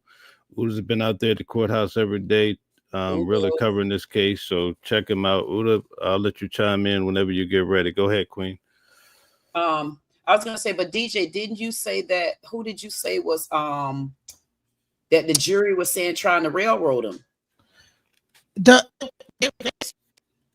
Huh? We lost you, DJ. Lost the vocal. All right. Yeah, she's gone. Udo, hop in if you want to now while she gets together. Okay, he may not be there. So Queen, pop in. Oh, Uda. Go ahead, Queen. Well, you know what I did want to say, though? I wanted to say, Calvin, I definitely understand where you're coming from, because I'm more of a defense type person as well. I mean, working with the state, I try to go. Can you hear me? Yeah, we can hear you. Okay, good. Sorry, go ahead. I try to go every angle I can, and that's what make you the bad guy. It would make you the bad guy when you can look at a person and you can say, wait a minute, but you do know there's another side to this story, because you just see the story from right here. But when you have to show people that you could defend them, but they're also wrong, that's what people don't understand, that you have to be able to do that. So no matter what anybody say about P. Diddy being guilty, P. Diddy being innocent, at the end of the day, even as an attorney, you already know at some point, given up point is, I promise you, I'm not going to be able to help you right here. And that's when you have to have a connection with your, they have to already know that. You can't prove what's already guilt. And this is what I'll tell y'all. And the difference between me and a non-attorney, and I tell people this all the time, what I try to tell people is, look, I literally have people's lives in my hands. Right. Every day I wake up and every day I go to sleep. It's a heavy burden that comes with that. So this is not a game to me. It's not, I do this for the money. It's not that. Like, my clients, a lot of my clients know me through somebody else. Yes. A lot of my clients I grew up with, their fathers, their mothers, their kids. I was able to get one young man who's been in the game for the last 15 years, finally got him a regular job. I was able to convince the state to give him probation again because he got a union job and he's working on a union job, and I helped him get there. So right. I try to tell people, man, doing this, it's one thing. I've been to the pen board, I've been to the feds before. I'm cool with all that kind of talk. Yeah. But man, I do this every day on repeat. And it's not easy. So I try to be as best as I can at doing it. Right. And I have to be real with my clients. I want to tell them the truth. Correct. And I feel like, I don't know, she made me. Oh, I'm sorry. I'm trying to figure out what's going on. There's like a sound going on, like a robot sound that's happening. It's Queen. Your audio is messed up again. I'm sorry. It's like a robot. Yeah, I wanted to say this. Yeah, she's glitching a little bit. Sorry, Queen. I want to say this real quick because I see a couple of people who are in the chat who keep bringing up the fact that he wasn't being charged with domestic violence. However, domestic violence was argued by his own attorney. So that's almost as an admission of the guilt, besides the fact that there was actual video evidence and footage that was considered in his bond hearing as opposed to the sentencing. I don't think they can hold that against him. I don't know. Calvin could probably, give me a little bit further clarity on that. I know that they probably can't hold him for that. But but they can the judge can take it under judicial discretion when it comes to his release. So it's evidence that's been submitted to the court of records. And what happens to a lot of us, and I will tell y'all this, when you go to a situation where you've been in court before and you get convicted of something, like you get convicted of something federally, I would imagine that even though the other young man that was on the phone with us earlier, there may have been some things in his case that he didn't feel like the state was able to use against him, but they're able to use them. And for a lot of people, they feel like it's not fair. It's like, well, I'm here for A, but why they keep talking about C, D, and E? And as an attorney, I have to tell my clients, hey, even though you're here for A, they're going to use C, D, and E. And it's my job to get you ready for that. So we don't spend a lot of time, because as your attorney, I'm paying attention to what they're doing, and you over here melting down because they use C, D, and E because you didn't think they should be able to use it. But I had already told you that. Let's get past that and let's be ready to deal with that when it happens. Mm-hmm. And so that I try to have my clients ready so we don't waste time sitting there arguing with each other while that's happening. Don't argue with me about it. I told you that they can use it. They're using it. Now let's deal with it. And I have to be very strong, aggressive, and direct with my clients and say, hey, man, let's get past that, doc. Let's deal with it. Yeah. And you got to be very tedious, too. Yes. You got to be tedious. Somebody told me that the other day in my chat, oh, you're just being tedious. I was talking about the Carmelo Anthony, and you're just being very tedious. I said, what you think defense supposed to do? If you wasn't tedious on the case I got, and I'm not a damn attorney, I just got mental thoughts from the rural. I'm a Capricorn. At the end of the day, I think about you. I go around in a circle on your ass, and you better be able to bring it because I'm going to catch you in every hole. You got to be as tedious as you're supposed to be. I'm talking about tedious. Yes. You got to skin them just like that. You got to be. That's when you know you're dealing with a passionate person that got your back, and just give it to them. Just be honest. For me, just be honest. Tell me that you figure it out. You want the bleeding heart attorney because they care. Thank you. You know, you don't want the attorney who's 30, 40 years in and they got relationships with all of the judges and the prosecutors, and your case is just a cupcake on their desk. Okay, you don't want that. I have a question. Like, if he doesn't get to do bail right now, he doesn't get to do bail right now, will he get to ask for bail like after a month from now, or like later on, or is it just like, no, that's it, you can't get no bail? Can he come back and ask for it? Like, he can come back and ask for it for a reconsideration, but it's not going to happen. If he don't give it to you the first time, they're not giving it to you again. And it's funny that y'all said something. I gotta go here with y'all. I was in court and one of my clients was getting mistreated out in another county, and they almost held me in contempt because I was going so hard for him.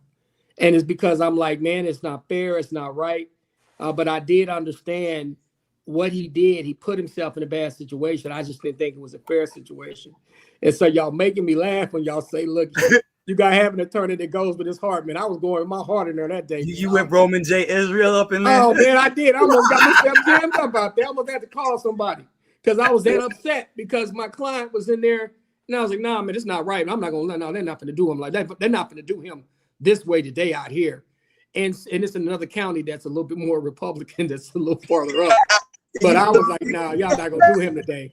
That's how I feel. When I get passionate about what I'm talking about, and when I go speaking, I don't know what comes. I'm like, man, y'all better take these looks from in front of y'all because y'all gonna get mad with me in a minute, and then I'll bring back to see once I open you up and let you know who I am. Because listen, I get real. You still can't hear me? Queen, I'm gonna tell you what you might need to do. They have these signal repeaters that you can get it. I always use them. Like if I keep having an issue like that, I have one of these in my house, these little signal repeaters, and it'll keep the cutouts from happening. Okay, because we can't hear you. Yes. I just want to say briefly, quite a few people in the audience are talking about the floods. So what we're going to do is tonight, and if you want to do it along with me, DJ Genesis, you guys, any of you guys, we're going to deal with the floods. I'm unaware about the floods. Can I get a little bit about it? I'll learn about it. Yeah, go ahead. Yeah, a little bit about tonight at 10 o'clock though. 10 o'clock. Yeah, tonight at 10 o'clock we're gonna do it. But with some summer campers out here, middle central of Texas, they have these camps every year that these kids go to, and it was a flash flood, which means in a very short period of time, there was a lot of rain.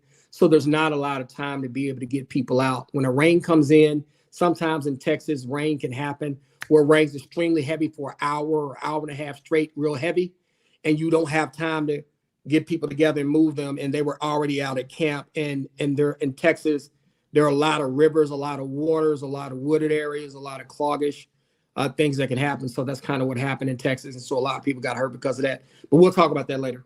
And where is that at? Is that near you guys, or where? No, it's like in Kerrville. It's more central Texas. More, let's say about an hour outside of Austin, outside of the state capital, about 90 minutes away from the state capital, but kind of central Texas. We're North Texas.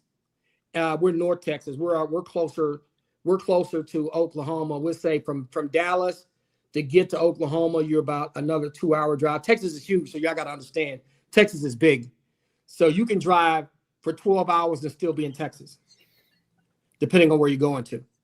Okay. But like from where we live at to Oklahoma is about a 2-hour drive, 2.5 hour drive. But where they are, they're central Texas. So they're probably about 3.5, 4 hours away from here. So you go from North Texas to the middle of Texas. So it's gonna be about 4 hours from here is where the flooding has happened. Okay. Shout out to Eric. Shout out to my homeboy Eric. West Texas. All right. So tonight we'll have a lot of video. Let's do a lot of footage, guys. DJ Genesis, I'll put together video too, 10 o'clock. Brother Mel, have you covered anything about the Carmelo Anthony situation? And I got some information about that we got to talk about. No, at this point, the show, I'm sorry, guys. At this point, the show officially that we started is over. So you guys can have at it, whatever you want to talk about. Let's rock. I just want to say this, with the Carmelo Anthony thing, right? Do it. So recently we're watching right now on Court TV. I'm a court watcher all day while I do my little paralegal stuff. 8 o'clock, you know what I'm saying? I'm on Court TV all the way till 7 o'clock while I'm doing my little paralegal work. And there's a trial right now with this teenage it's called the Preppy party murder trial, where this young man stabbed a teenager, one of his peers, at a party, stabbed him in the chest, you know what I'm saying, cut a couple of people with a knife, and he's arguing self-defense. There was previously another trial where this young man was in his own garage, and his neighbors, one of his neighbors was a CO, was a correctional officer. And he was an adult, and the adult came on his property, and basically his sons were there, and they attacked him, and the young man stabbed him, and the correctional officer died. And because there was multiple people surrounding him, even though they didn't have weapons, and he had a knife on his own property, he got off for self-defense. You know what I'm saying? What story are you talking about? I gotta find the name. Yeah, you switched up on us real quick. I'm like, I'm gonna tell you. No, I think I know what he's doing. I'm putting together. What I'm saying is because Carmelo was, from what I've heard, and I'm not substantiating this. You know what I'm saying? I don't know the evidence yet until it's actually on trial. But because he was being threatened by the two young men, you know what I'm saying, the two athletes from college, and they approached him, and he's in Texas, right, which is a stand your ground state. He stabbed one of them. Now, from my position, without all of the evidence, I would say watching some of these other trials, like where young man got a couple of times, caught basically got released off, for defense, right? Yeah. So with this trial, if he was being approached, that I think the most he would probably get, and this is just my presumption, is that he would get self-defense, because he was, even if they didn't have weapons, they approached him and they were being threatening and demonstrative towards him. They made threats and they were bullying him before. The most would be carrying the weapon on school grounds. Can I give y'all some information? Yeah, so please give me some knowledge on this. This is the first thing that I'm going to do. The judge that gave him bail I know that particular judge. She's one of the black female Republican judges we have here in Collin County. Okay. The new judge is going to be a judge named John Roach Jr. He is one of my mentors. When I very first started practicing law, I would go out to Collin County and do cases in Dallas County. Because remember, I started just doing cases just off the rip. He actually went to my law. He was a alum of my law school. I worked for him for a week in the summertime. And I go see him once a year just to tell him how I'm doing. See when he showed me the ropes, introduced me to everybody. He's a very no nonsense judge. And when I had mentors, I had several mentors. I had black mentors, white mentors, people that are Democrat, Republicans, whatever they were. I wanted to know as a lawyer how you saw law, how you practice law, what you did and did not do. I didn't care what you were. I wanted to learn, right? So that's what I was able to do. So I know the judge out there very well. He's very no nonsense. Now, I'm going to tell y'all a couple of things. The issue of them bullying him before the incident happened, that has not been proven that they had any contact, any relationship of that happening before the incident happened, which means the video that you can actually go see the video, but you can't make a copy of it. What they're saying the video shows is there's not much of an altercation before the stabbing happens, outside of maybe the person telling him he needs to leave the tent. But my concern for Carmelo is one thing, and I'm gonna tell y'all this, and me being devil advocate, I'm not advocating for the white kid. I'm just being honest with y'all. In high school, I don't know about how y'all do it, but if I don't go sit in the middle of a rival's tent, that ain't gonna happen. Like where I grew up, if I went to Lincoln, I'm not going to sit in Madison's tent. Right. If I go sit in Madison's tent, I want smoke. I'm sending smoke signals. But wait, Calvin, I'm sorry. I got me and you got on the same colors. You got on yellow. I got on pink. We got to do it, but we the same color right here. Listen, I got to go. This one I got to run. Calvin, think about it. How many football games have you been to? How many tents have you been up under? How many stands have you sit on? When it start raining, I don't give a damn how many tents around. What do? You go to the tent that's free, whatever you do. That's what he did. He slid up under the tent. The altercation started because of the rain. It started because when he slid up under that tent, it was only because of the rain. It started with the rain. It wasn't in the tent. If it wasn't raining, would he have been under that tent? We got to go to the beginning. And I hope that's the reason he's gonna say he was there. Yeah, me too. But I'm gonna tell you the problem that we have, right? And I'm gonna be real with y'all. Come on. His spokesperson. They need to get me. He's hurting. He's hurting him. He is hurting them big time. Yes. And can I break something down to y'all? I'm gonna be real with y'all. Talk to me because I ride with this case. And I'm telling y'all, I'm from Texas. I want y'all to understand one thing. I would like to get connected on this case, Calvin. And I'm being real with you. If you think that they're gonna allow a black kid to go stab a white kid out in that county where he at, oh my God, we got a problem. But wait a minute, Calvin. Wait a minute, Calvin. I'm being real. Wait, I'm being real. Wait, if his case, if he got the right defense to pay attention, because I just told you, they say I'm very nitpicky. If he got the right defense, I promise you, he can prove self-defense on this case. If he got a bad spokesperson, they need to fire them. That's why I'm looking at whoever this Michael Howard is. It's not. Listen. I know. Let me break something down to you. I know Mike Howard personally. Is he good? I work cases with him. He's a great attorney. I'm talking about that spokesperson he got.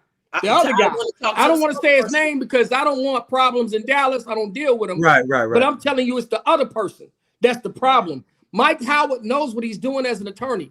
But when your client is not listening to you and you got a non-attorney going out and making moves without talking to the attorney, that's not the attorney's fault. We only control so much. You know, does Pete Diddy even have a publicist that's out talking about his case to the media? Nope, not that I know of. So why? I'm trying to figure out why in a murder case do you need a publicist throwing events and throwing press conferences? He threw the father of the dead child out of a press conference. If y'all think, I'm letting you know, we from Texas, right? What did I tell y'all about that? Let's have a real family. Let's have a conversation. What did I tell y'all about Texas, right?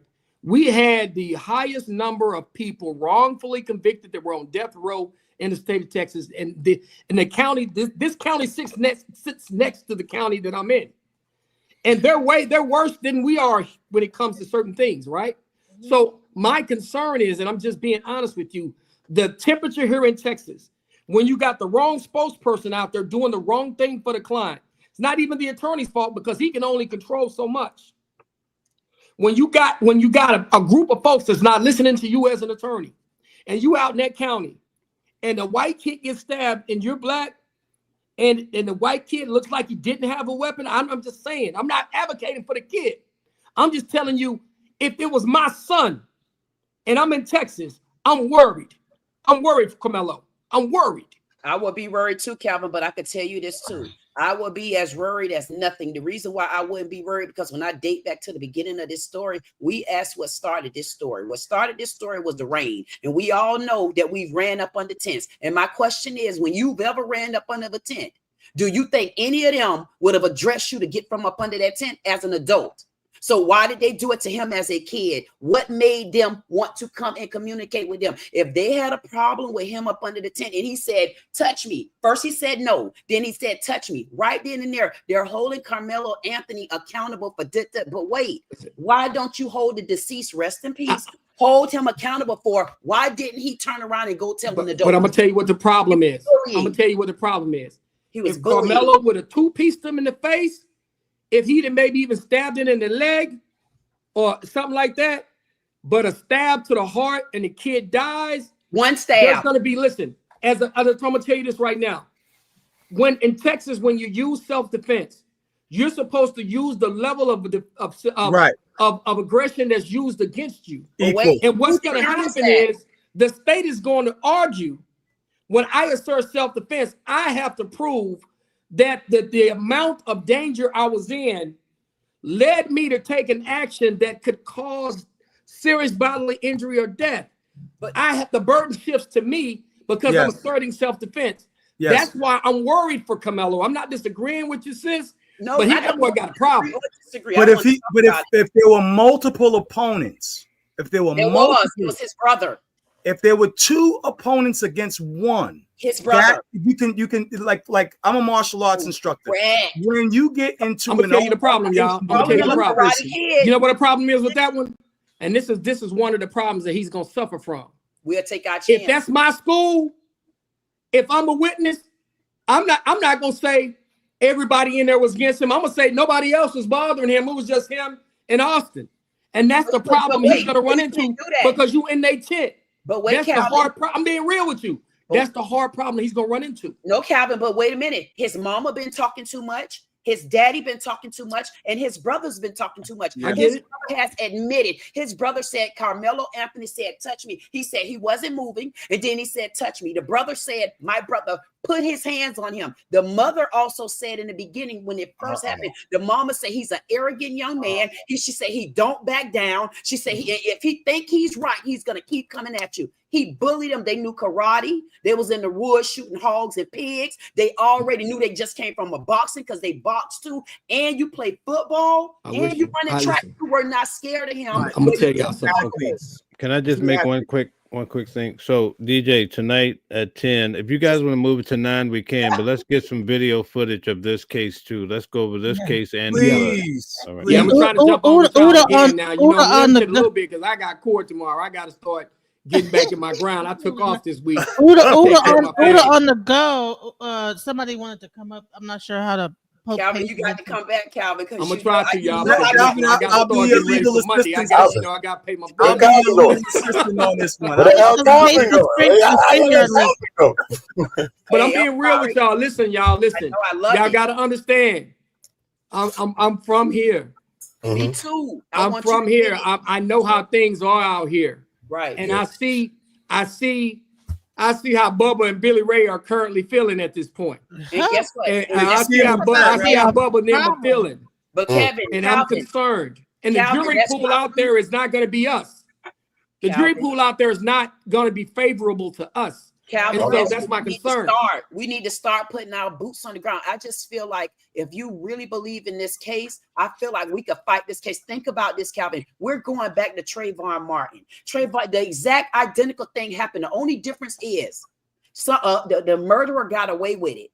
He got away with it. Whatever happens, this is not murder.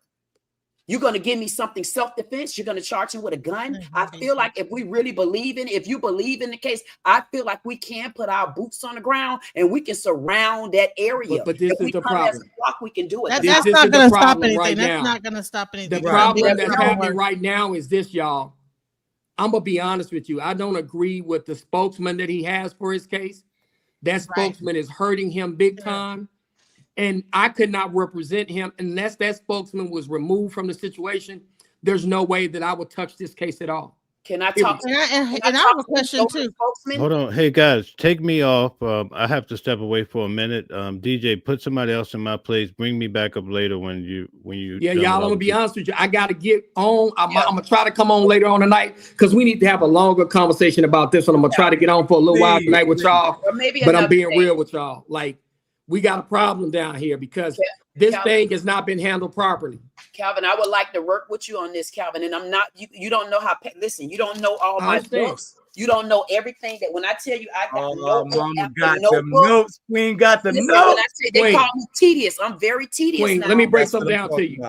Queen, and I'm gonna tell you with the issue that we got, and I'm being real with you. Y'all have to understand where I'm at. And y'all got to understand that I know the people that are involved. That's and what I'm going to tell you, he has the wrong spokesman for it. That person is not going to listen to us. He going to do whatever he want to do. Because of that, he's going to have a problem. Guide me in it, Calvin. Honey, it's just a website. I wish I could guide you in it, Queen, but I'm going to be real with you. He has their ear. Right. That person is not going to listen to anybody else. And he is hurting that young man's case as far as I'm concerned. So I want with that person, I'm not touching it. I wouldn't dare touch it. He has a website. I can help you get the website, Queen. You can reach out and good luck. And listen, that guy is very arrogant. Tonight, but I'm gonna break it down to you. The person he has as a spokesman is not gonna. He's gonna feel how he feels. He's gonna listen. And I'm not down in that person. He's gonna do what he want to do. But I could not work with them. I would never work with them. I can't. I won't because they won't listen to. They won't listen to my advice, and I'm telling you right now, that person is not going to listen to anybody. He's going to do what he's going to do, and that case is getting messed up because of that. That's just how I feel. I have a question. Hold on, I have a question. Do you think that was a huge mistake for him not to allow the father? Because the father was really siding with the family at some point. Let me break something down to y'all. Can I break something down to y'all? Trying to work. Go ahead. Can I say something to y'all? Yeah. I would have never had that press conference to begin with. Never. But listen to me. It all goes back to the spokesperson doing something that I wouldn't have done. And I'm going to tell y'all, Queen, as strongly as you feel that you can help this young man, is as strongly how that person going to feel about not letting you help him. So I'm letting you know that that's kind of where those folks are. And I feel bad because I think the young man is going to suffer because of it. He is. That's why we can help him. Can we talk about this? Let's see. We can talk about it, but as long as his spokesman does listen. If I come in that area, Calvin, I feel like we can make a change over there. If I come in the area, I feel let me break something down to you. As long as that spokesman is doing what he's doing, we're in trouble. We're just in trouble, Queen. I'm being real with you. Yeah. Believe me, I have belief. Listen, I believe I can do great things, many things, but when you got somebody that refuses to listen, working against you, exactly. It's not gonna work. When we come in a boatload, though, that's what we always throw out the window. You can boatload it all you want, but if you got somebody out front not listening, if you got the person who got the wheel to the boat, and we all on the boat, we all gonna sink. Stop the boat. Because he got the door locked. He got the damn thing on the damn steering wheel. He ain't listening. We telling him it's a hole. He like, nah, we can make it. Nah, we better hit shore over here. And you're like, nah, man, we got about 10 minutes. All the water's gonna be in there. Nah, man, we got 30 minutes. He got the door closed. He don't want to listen. Bingo. I'm being honest with y'all. I'm being honest. Look at me. Have y'all ever saw me look like this? You see my eyes? That's crazy eye, right? I got crazy eye right now.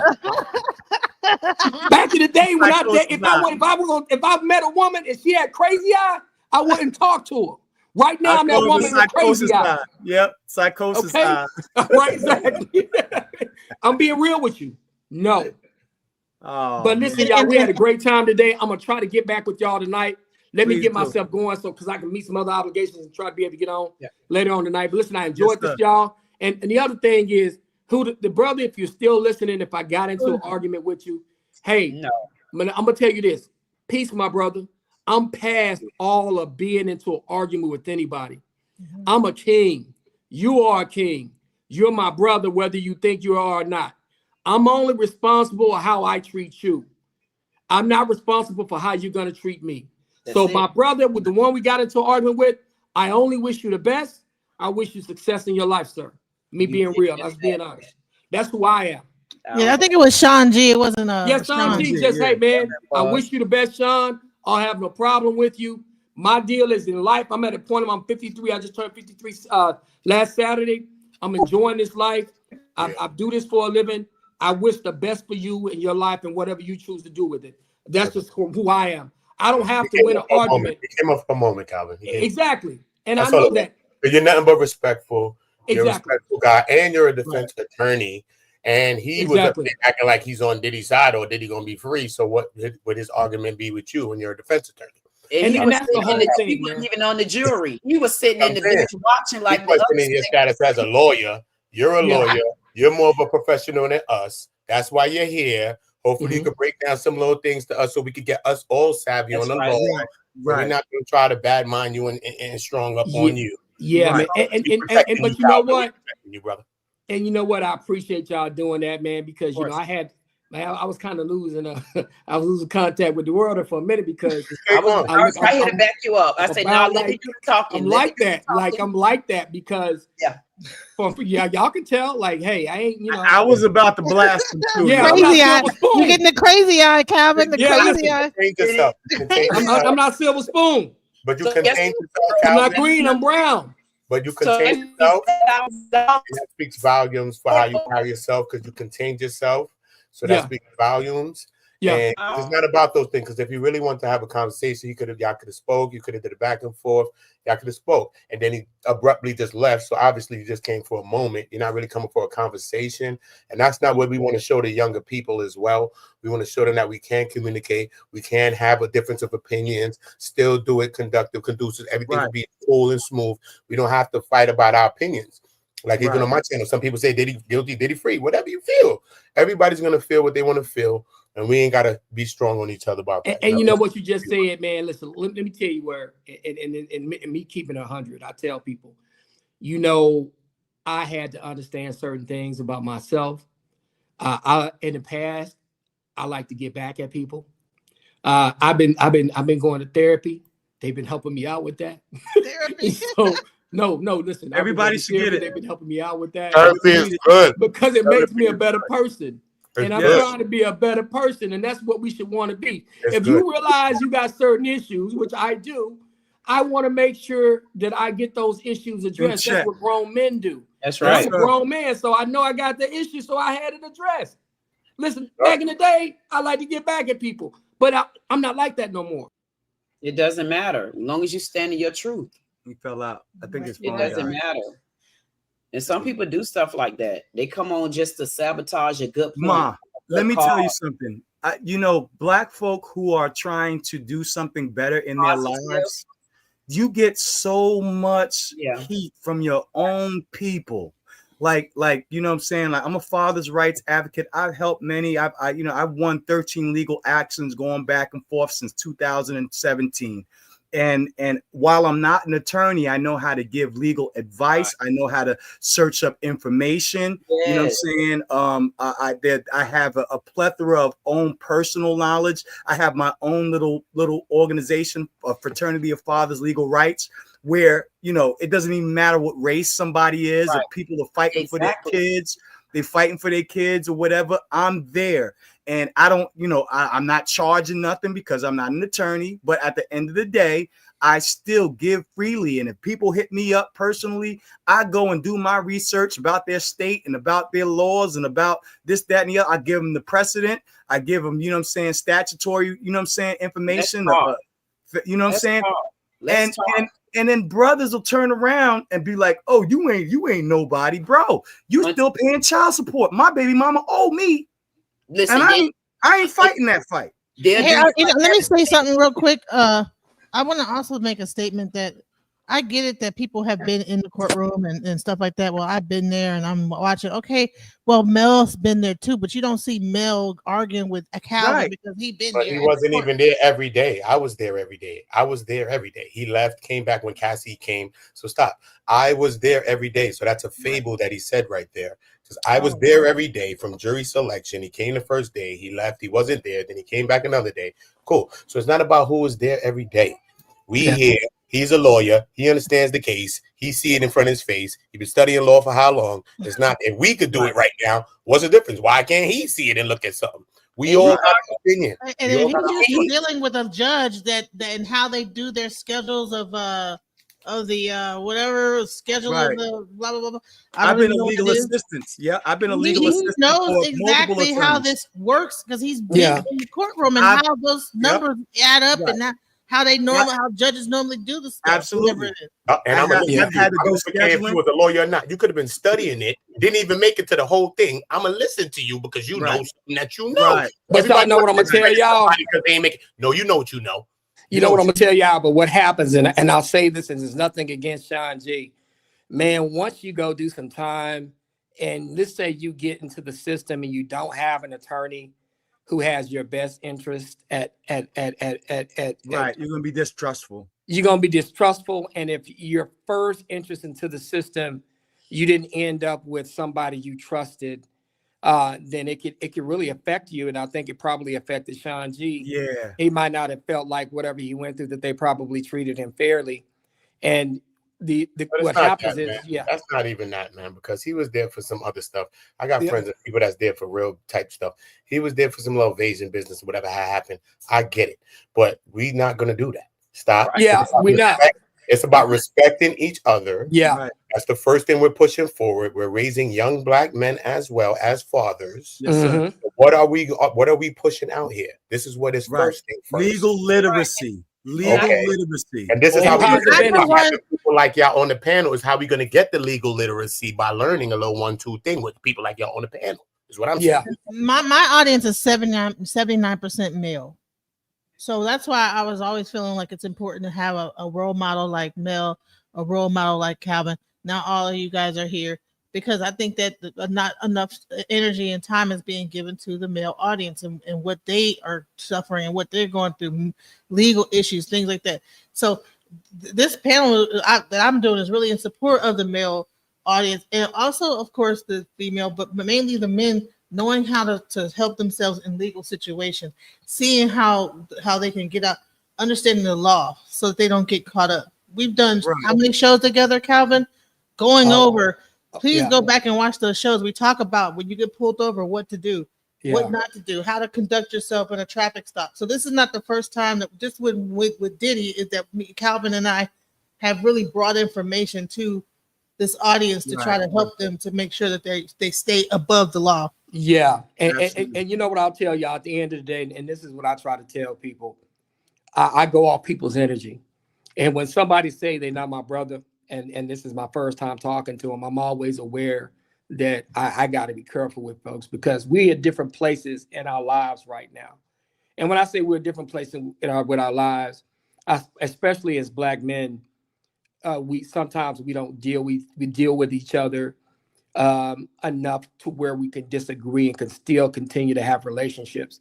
And we got to stop doing that to each other. Right. We go Klingon. We go all the way Klingon. Yeah.